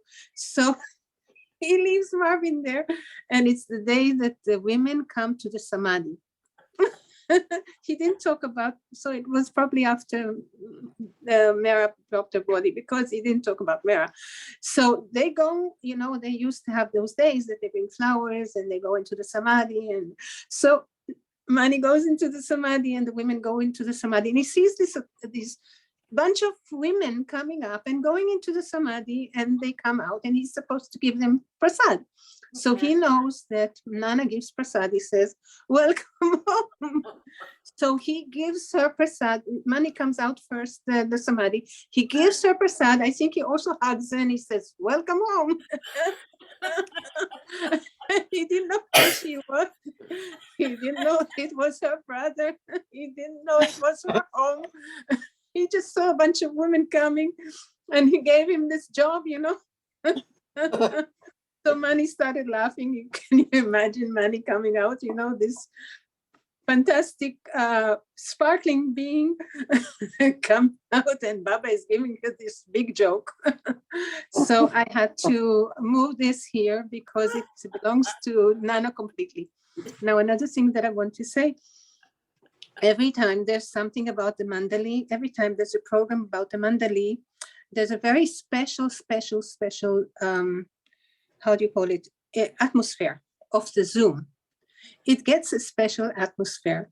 Now, if I'm looking at this atmosphere that is here, it is very interesting that we shared about everyone here, not only about Nana, about Eruch, about Mani, about Pendu, about Padri, about, you know, it's his, Nana's nature that is bringing this up out of us, where we go into stories about other people and how it was, and how the picture of the Samadhi looked, and I mean how the atmosphere was there, and everyone there, and everyone sharing. And he wanted us to talk about everyone else. He wanted us to mention everyone else that was there, and the beauty that was there, and the beauty of all the mandali. And that's his nature. That is Nana's nature coming out from this Zoom, as different than from other natures where we were very focused and we had the feeling of the person. This is the feeling of this person, where he wanted to talk about everyone. So thank you. Thank you all for sharing. What I noticed was that you can't help but talk about the Samadhi. Nana and the Samadhi are one and the same. His life was the Samadhi. That his purpose was to be there, to be the Samadhi. I don't know, guardian, and so many stories about the Samadhi. That's just wonderful. That's all. Please, Betty, do show the video, because then Really? it would go on Zoom, Okay, and it would be part and parcel. You're right, Mikhail. Okay, shall I do it now? Are we? Yeah. No hands up? All right, I'll do it now.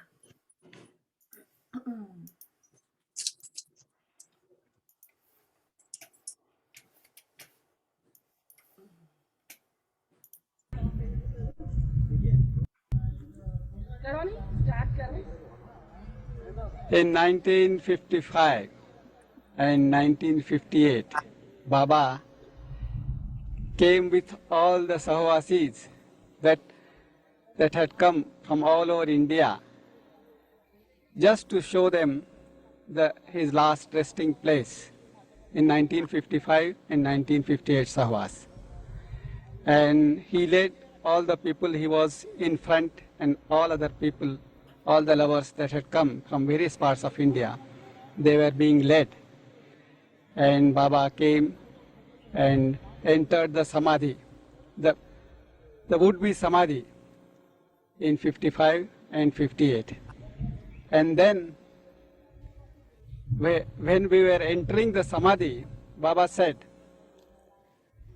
when you go inside and pay your respects to my Samadhi, remember, make a vow, resolve that you will make everyone happy, even at the cost of your happiness. Make this resolve while you are inside the Samadhi and you are paying your respects to the Samadhi. Resolve that you will try to make everyone happy, even at the cost of your happiness, even if you have to suffer for that. Mansari, have you got to say anything? When in 20s, Baba in that crypt sat in for seclusion, for his universal work. He was inside 6 months. Nobody was allowed inside and he didn't come out. and for whole 6 months he partook only 5 or 6 cups of coffee every day. And he has appointed one small boy, about 10, 11 of age, to bring that coffee from down below. And sometimes he found out that it was only 3 or 4 cups for him. So after 6 months, he just asked the boy what had happened to the coffee.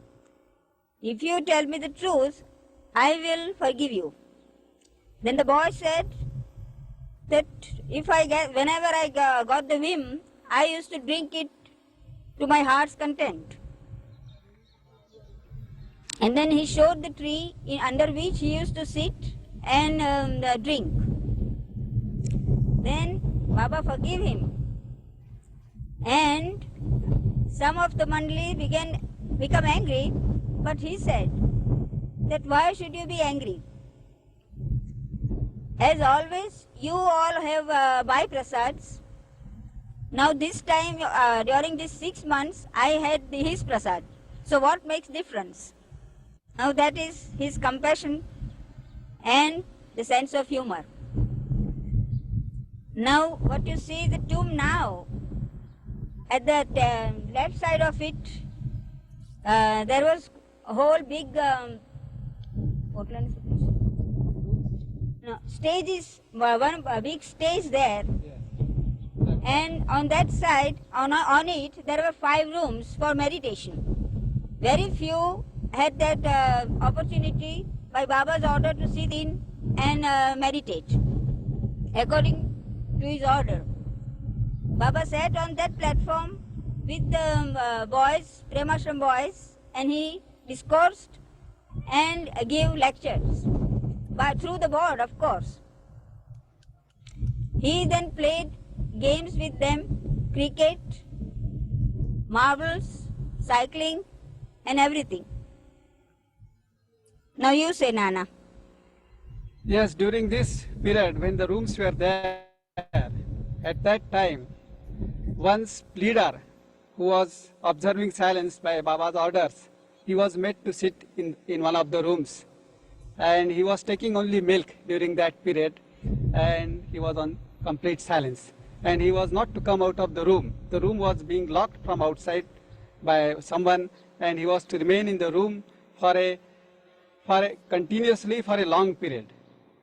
It so happened that during that period, when he was locked from outside and sitting in the room, and as per Baba's instructions, and silently remembering Baba, he saw all of a sudden a big cobra entering the room, and it came up and went on the ceiling of the room. The room was so short that he could not even stand up. It was so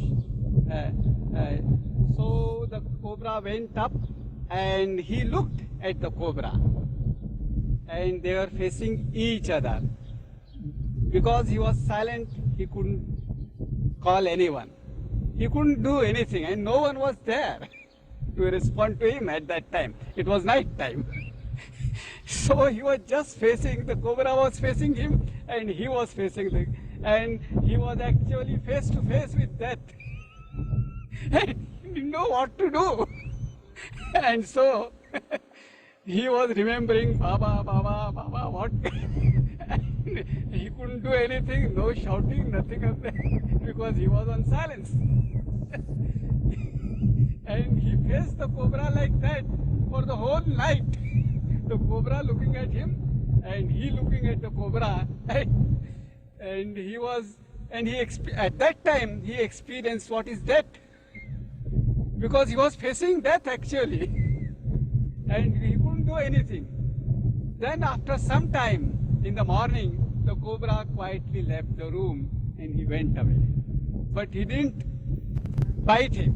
That was the thing, you see. He was saved completely by Baba, but he was facing him for quite a long number of hours, you see, and he was actually face to face with death. So then, when later on he came out and he told this incident to Baba, Baba said, Now you know what is death. So Mansari, have you got to say anything? So Jai Baba to all those. Hearty Jai Baba to all those who are listening. And Mansari.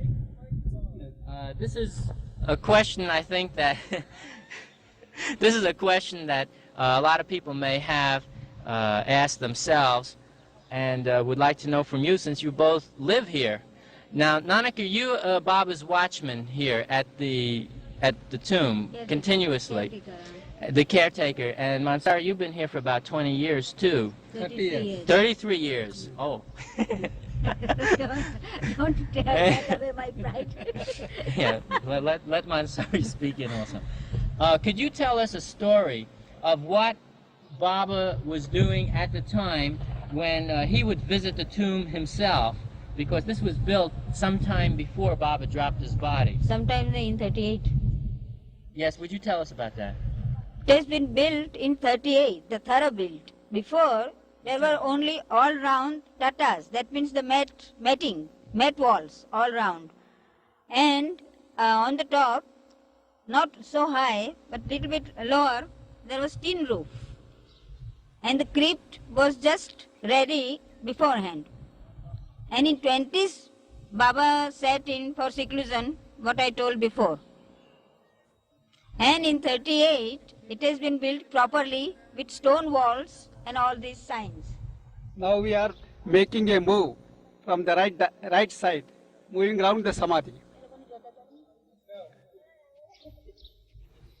Could you tell us a little? Yes, And from, as you see from outside, you see there are symbols of religion, you see. On one side, there is the temple representing Hindu religion. Then on the other side, there is the mosque. And here you see the symbol of Agari, a fire temple, you see. And the significance of the fire temple, Mansari will tell you. It is said, Baba has said that fire is not only fire. It says that 24 hours in your heart, the fire of the love for God should be burned all the time, 24 hours, shouldn't be extinguished. And so that is the sign, and we had the same thing in our fire temple, the 24 hours, the fire in a big vessel all the time goes on. Baba was completely universal in Of his love for God through any religion. Did Baba?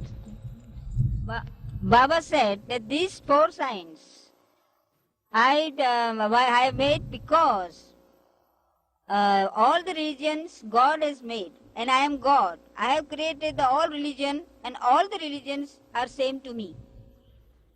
Baba said that. Baba said that. And Baba said, I belong to no religion, but all religions are mine. And it is I who has given all the religions, but I am above all religions. And I am the only one that all religions are approaching, you see, by different ways. I am above religion. You've seen all people of all castes approach Baba, including Yes, the untouchables. yes. Every religion, every caste, creed, you see. And Baba was for each and everyone, for all religions, for all castes, for all creeds. And he gave his infinite love to each and everyone, you see, whomsoever came. And there was no distinction for anyone. Have you seen Baba with the untouchables? Yes, he has worked with the untouchables at Lower Mehrabad when Baba was staying here, you see.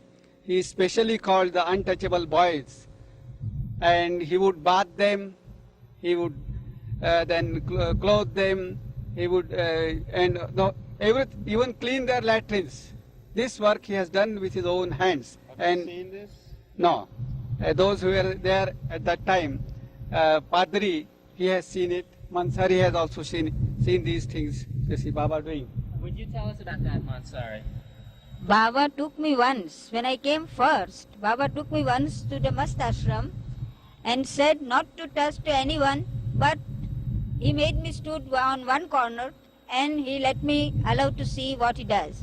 He bathed the must and washed them and then dry them with the towel, then clothe him, and then he just gave the food, and that's all. He just smiled at me that, did you see? He asked me, and I said yes. And now you're able to tell about it because you saw it. Yes, oh yes, that is the thing that I am fortunate. And about going back to the religion, just it reminds me that once Sai Baba was asked which caste he was, and he said, I belong to no caste. My own caste is Parvardigar. And so we think and we are sure that Baba himself is Parvardigar, so there is no caste with Baba.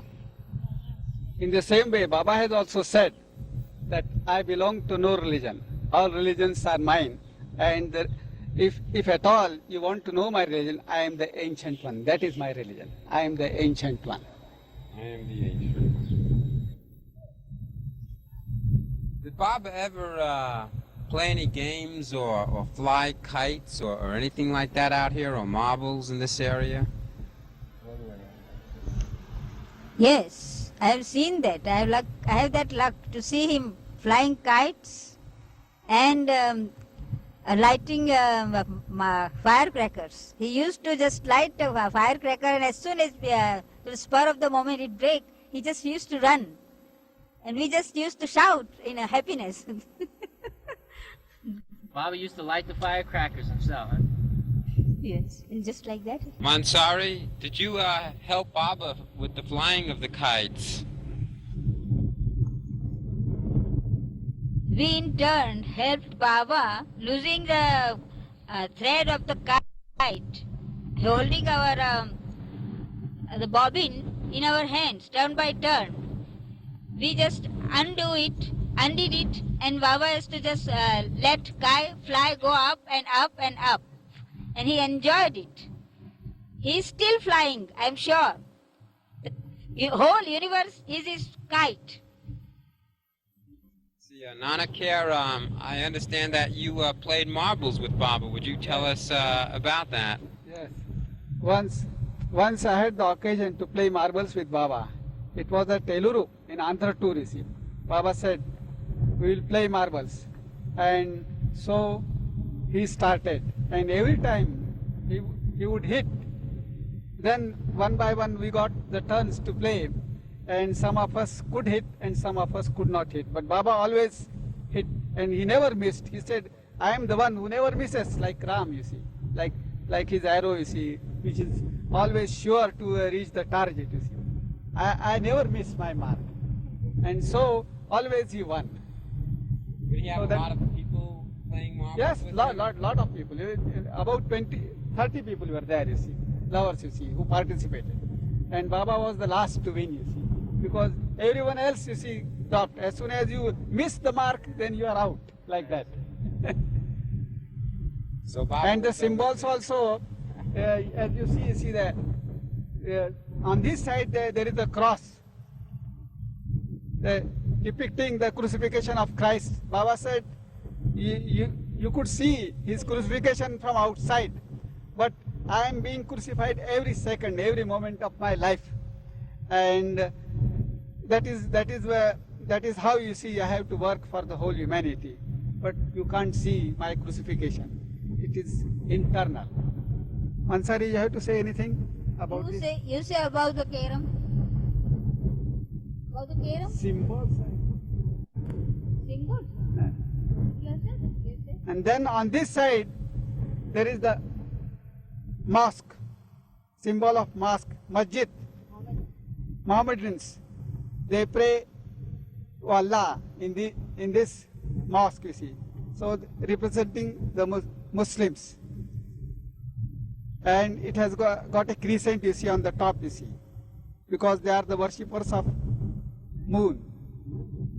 Did Baba ever speak anything about Muhammad? Yes, he said, you see, I was Muhammad and I have come again as Meher Baba. it is after 1400 years that I have come. And there is one incident that happened actually when Baba's body was lying here, and when he was giving the last darshan, after dropping the body, his body was kept here for 8 days continuously, kept open for darshan. When 7 people, days, wasn't it? 8 days. On the 8th day it was interned, you see. On 31st, you see, the body was brought. On 7th February, the body was interned. So during that period, thousands of lovers came from all over India, even from foreign countries, and they were paying their last respects to the beloved body of their avatar. And at this time, one thing happened, you see, showing that how he's connected. He is the same one. As he said, you see, I was Muhammad when I came 1400 years back. So when he was giving this darshan during the 7 days period, at that time, what happened, Makkah, where they go for Hajj, the Muslims go for Hajj, and there is a stone which is called Kaaba, on which they pay their respects, they kiss the stone, and everyone who goes for Hajj, that is the place where they pay their respects to Muhammad. So, during this period of 7 days, it so happened that there was, on the very first day when Baba's body was brought here, there was huge rain, continuous rain for nearly 24 hours on 30th January, and the whole place was completely covered with water, and for 7 days none could approach the Kaaba. This is where Muhammad yes. is now buried. Yes, that is the Kaaba, you see, Makkah, where all Muslims go to pay respect to Muhammad, you see.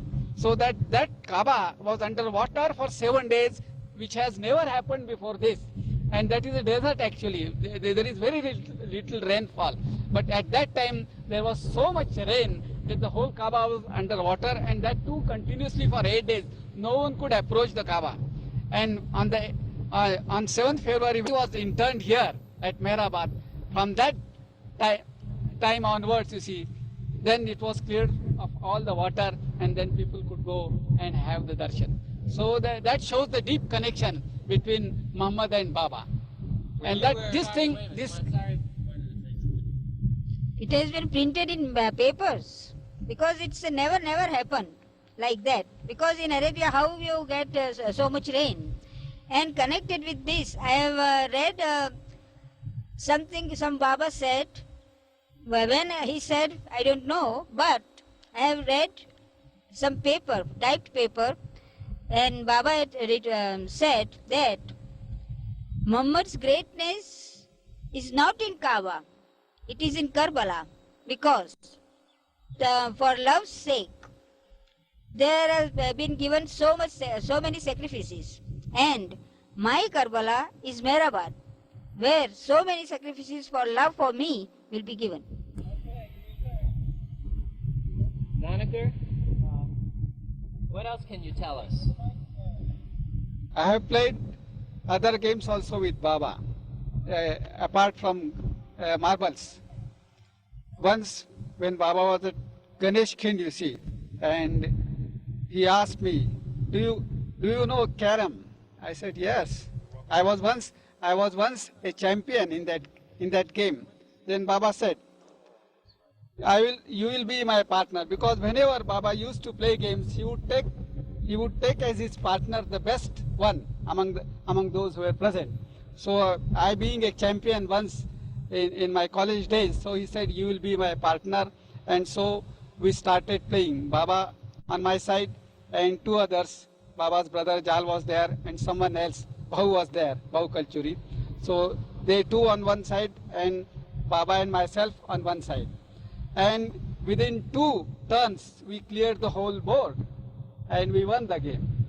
So Baba said, you see, whenever I play, I also never miss. As you are a champion, I am also a champion. And at that time I found, you see, because I was playing after a very long period, but Baba never missed. Did Baba ever play games with you, Mansari? Did Baba ever play games with you or the women? Yes, the card, but he never let us win. And then you had to rub the ball? No. That rule started in Guru Prasad, not with us. How did he prevent you from winning? Because he is the winner all the time. And when Baba was at Guru Prasad, he often used to play the game of La Risk. And with 4 persons, with 10 persons, with 20 persons, any number of persons could participate. And all those who lost, they had to rub their nose before Baba, you see. All those who, yes, on the carpet. And Baba said, you see, what a great fortune you have got, you see. No one is allowed to bow down to me, but you are allowed to rub your noses. That means you are bowing down to me. So you are not the losers. You are actually the winners. So those who lose, they win actually. And the winners lose. And by rubbing the nose, yeah, you are repenting, and all your impressed samskaras, you see, they are wiped out, you see. So that was the opportunity given to all those, you see, who were near Baba, you see. Just in fun, you see, they were given the great privilege of just wiping out their samskaras, you see, just by rubbing their noses before Baba and bowing down to him, you see, which was never allowed by Baba.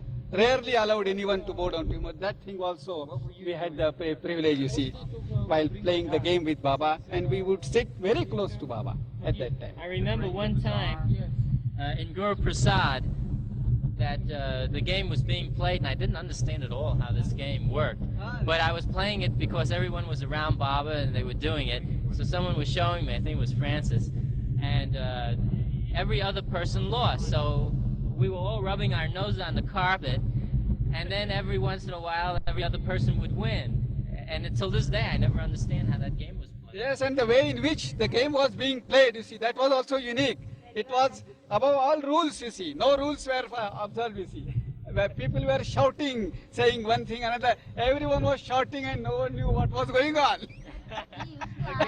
and we didn't. You ask for the same, And- card. And yes.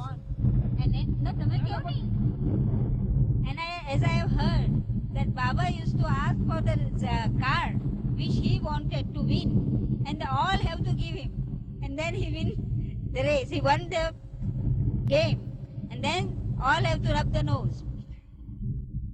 So, and every time Baba would win, and even if he lost, you see, he was always exempt from rubbing. All others had to rub. All those who are on Baba's side, they had to rub, but Baba won't give up. He was the only exception. Even with checkers, did you ever play? Yes, I played checkers, but I was a Howrah Bridge player. That means I didn't know how to play. So within no time, you see, I was off. Were you playing checkers with Baba or with one of the men? No, with Baba. With Baba also I have played. Oh yes. Yes, I have played with Baba. And Baba said, "You are just a Howrah Bridge." That means you don't know how to play the game. One who doesn't know anything, you see, in the game, you see. And so I would lose very. Yeah, I would lose very, very easily.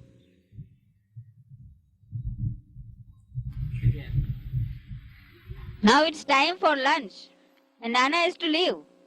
But still, our Arvind just tells us to say something, so we have to say something. We will tell you the stories. Now let us go. Ahmed Chalo.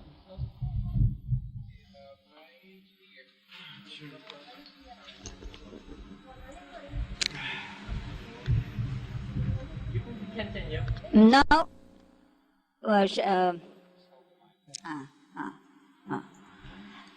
shall I finish this story what I started yesterday?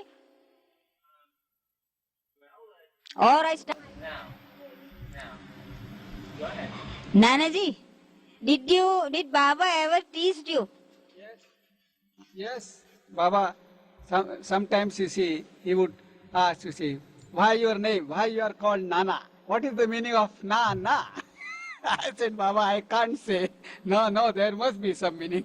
It means in our language, you see, the grandfather, the grand uncle.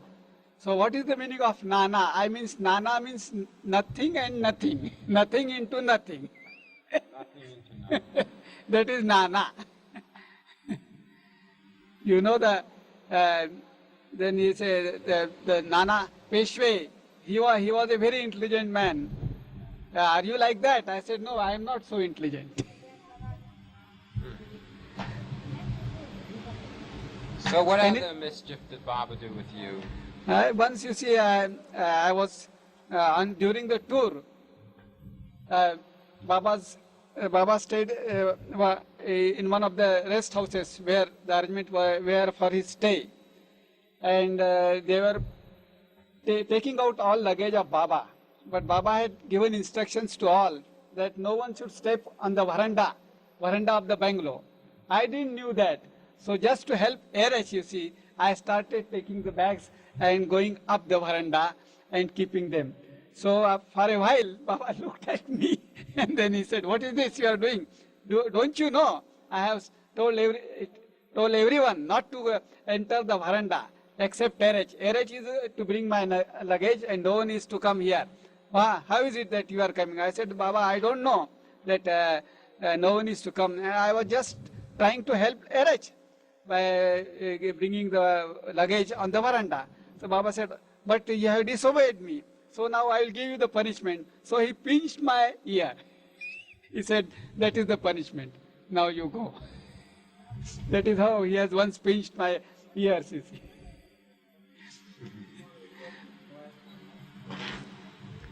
Finished with it. No, I have finished.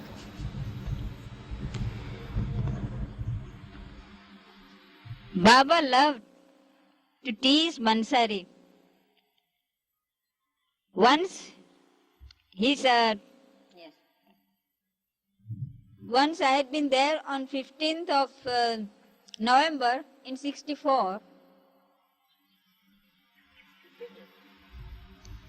and Baba told me to come on the 19th of the same month with the bhajan party of Arangao.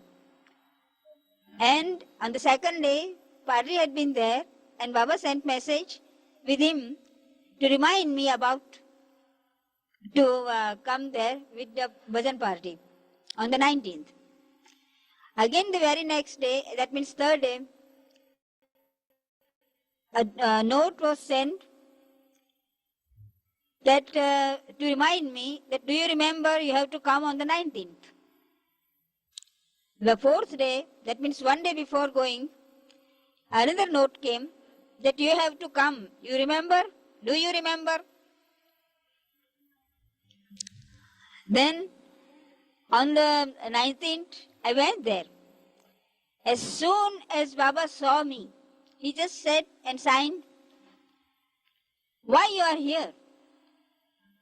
I didn't say a word. Again he just gave me not a good look and asked me why I am there. Then I told that 2 notes and 2 persons are the evidence. One person is here. If he says, that means Airaj, if he says that it is not sent by him, I will go the next step out. Then Airaj on the same moment, he just said that, oh Baba, you made me write a chit to remind her. And then Baba just said, I made a sign that keep quiet, I want to tease her. At any moment, he just used to grab the opportunity to tease me. Now, I am deprived of that fun too. That is all. I will tell you. Go ahead. In the last final seclusion, you see, when Baba was doing his special work, 1968, he stayed for 3 months at Guru Prasad. Later on, he came to Mehrazad. And then, during this phase, I was called to Mehrazad to be with Baba. And during my stay there, you see, one day, what happened that Kekobad was, all of a sudden he fell down, you see, because of the bite of a small ant, and his leg was in fracture, and at that time, daily in the morning, Baba was doing special work with Kekobar for half an hour in the morning. And because of that accident, then Kekobar couldn't, you see, participate in this work. And then Baba said, it is a great setback to my work in seclusion, and this will postpone everything that I had to, and I had the most important work with Kekobar. But because of this accident, now I won't be it won't be possible for me to complete the work in the time fixed by me, and now I will have to do it myself alone. So from the night itself, when Baba heard that Kekobar has had the accident, his leg broken, and it won't be possible for him to sit with for the work, usual work. So next day, when Baba came in the Mandli's hall at Mehrazad, he said, I am very much upset because of this sudden illness of Kekobat, and because of that, the timetable, my whole timetable has been upset. And the thing that I wanted to give and my manifestation, everything has been postponed. And I'm very much upset. And after a while, Baba actually began to cry like a child. And it was a most unusual sight. For some time, he was crying like a child. And then, again, he said, you see, because of this accident of Kekobat, it has upset my whole plan, and now I will have to do it myself alone. He was participating in my work, and it was very important. But this accident of Kekobat has upset everything, and now I will have to do it myself alone, and everything, the plan will have to be changed considerably. So, Mansari, you once told me that there was a snake that came into your room a long time ago, and that there was a whole story connected around that. Yes, Edward, I will willingly tell you. On the month of August 1951, in the evening, at 8 o'clock, we were just chatting. I was chatting with Kekobat's family. I have no idea what will happen. But then after that, I went to retire at night. Now the room in which I was staying, that was Baba's cage room. Many of you might have remembered. And I wanted to get in as usual, but something hold on. That is, I just hesitate to get in. It was just in my mind that someone might be there. I just couldn't help. And with the help of light, I entered the room and I saw up and down. Of course, the room is not so big. Up and down and everywhere. But I couldn't find anything. Then, at last, I was so sleepy, I went in bed at 8:45 and I slept like a log. Yes, when he left for new life, Baba gave me 4 or 5 sticks, long sticks, saying that if anyone comes, you break their heads with it. I have kept all the time by the side of my bed. But now then what happened, at about 11:45, I felt something cold and rubbery on my chest. I just didn't care because I feel so sleepy at that hour. I turned my side, but at that time it just came to my mind that it might be a lizard, so I got up. And I shake off that sheet which was on my body. And I wanted to turn the light on. As soon as I got down, I heard the sound, tap. And what I saw, it was a snake, it was a cobra.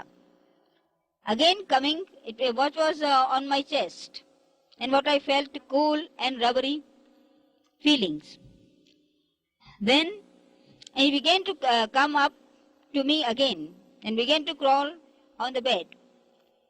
Then I lighted another lantern, and forgetting I have 4 sticks with me which Baba has given, I went in another room in the kitchen, and with the woods which has been used as fuel, I brought that, and with the help of it, I just killed it. And then it took me so much time. Then at about 2 o'clock, I just cleaned everything and I wanted to go to bed. As soon as I sat on the bed, all of a sudden I saw Baba is sitting on my bed at feet side. I just couldn't help. I just shouted. Of course, slowly, Baba, Baba, tell me something. But just nothing, as if he doesn't want to talk to me. He just stared at the place where the snake was, on my chest. I was so sleepy, but on the one hand, I wanted to see Baba more, and on the other hand, I was so sleepy.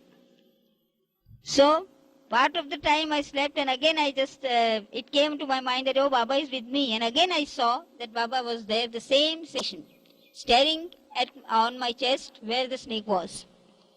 Again I shout, Baba, I dare not touch because perhaps he might leave me.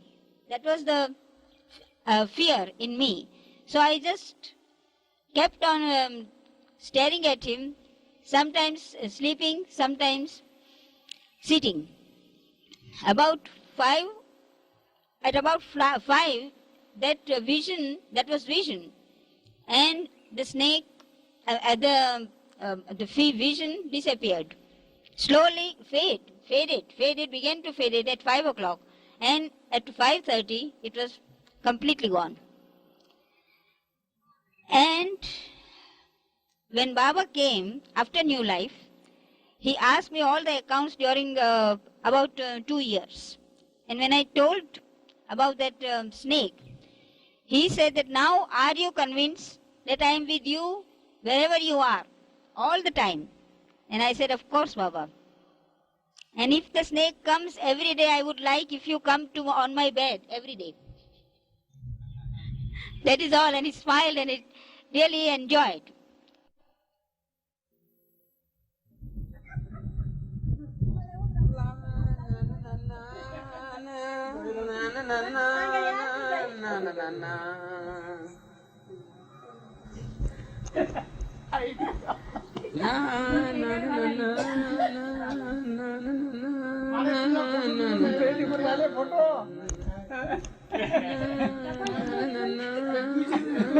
त्याचा काय तोंड काय बंद करता तोंड नका बंद करू तोंड कशाला दाखवून राहिलाय ते पुढे ते दाखवतील मग तुम्हाला तुम्ही कसे हसून राहिले की रडून राहिले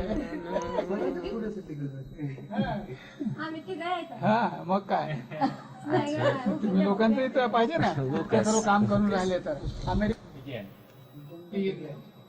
Yes, now we are entering the Samadhi of Avatar Meher Baba, the tomb of Avatar Meher Baba.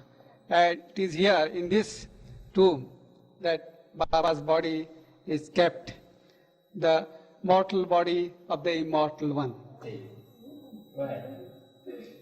Here lies the body of Avatar Meher Baba, 7 feet deep.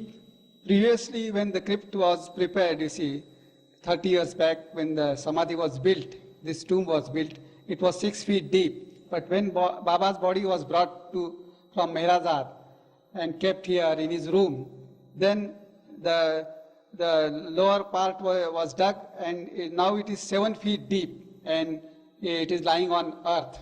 So on bare earth, Baba's body was kept 7 feet down, and then with all his clothes and rose flowers.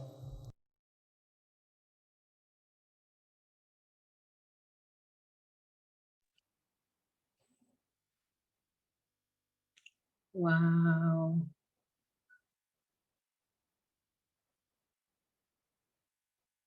Wow.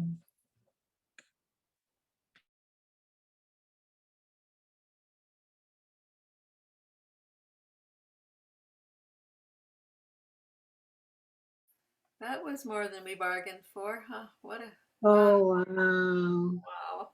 Amazing. Wow. Thank you. I never saw that. I saw the short ones. Wow. Beautiful. That is, So beautiful. wow. Mansari. Oh, they all look so young. So gosh, Mansari was beautiful. Oh, gosh. Wow. What a gift.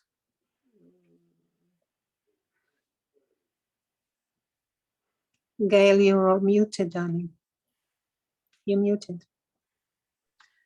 It's exciting to have all of this together on one video, one event. So if people come across it, there really is both a mixture of pictures and films, and you get a sense of their voices, their personality, and then you get remembrances. So it's been fun today. Thank you, Betty, for your help. Thank you, everybody who's shared. And Let me recommend we're gonna say goodbye. Does anybody else have something they want to finish with? We could do Avatar Meher Baba Ki Jai. Betty wants to say something. It was easy to, so the thing, just go to YouTube, I typed in Kher, Meher Baba, and it came right up. You don't have to go searching in the archives. It just YouTube and the name of the person and Meher Baba.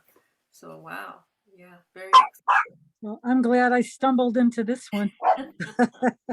Thank you, Betty, for doing so. Everybody, yeah. Gayle, thank you for hosting. Wow. Oh, here, let me, stop sharing. Thank everybody. Thanks to everybody. We say Avatar, Meher Baba Ki Jai 3 times. Gayle, did you want to close? Or? Avatar Meher Meher Baba Baba Ki Jai. Avatar Meher Meher Baba Ki Jai. Avatar Meher Baba Ki Jai. What a special time. It was special. It was special. Enjoy the rest of your day. Yeah. Hey, Baba, okay. Everybody. Okay, Baba. Stop.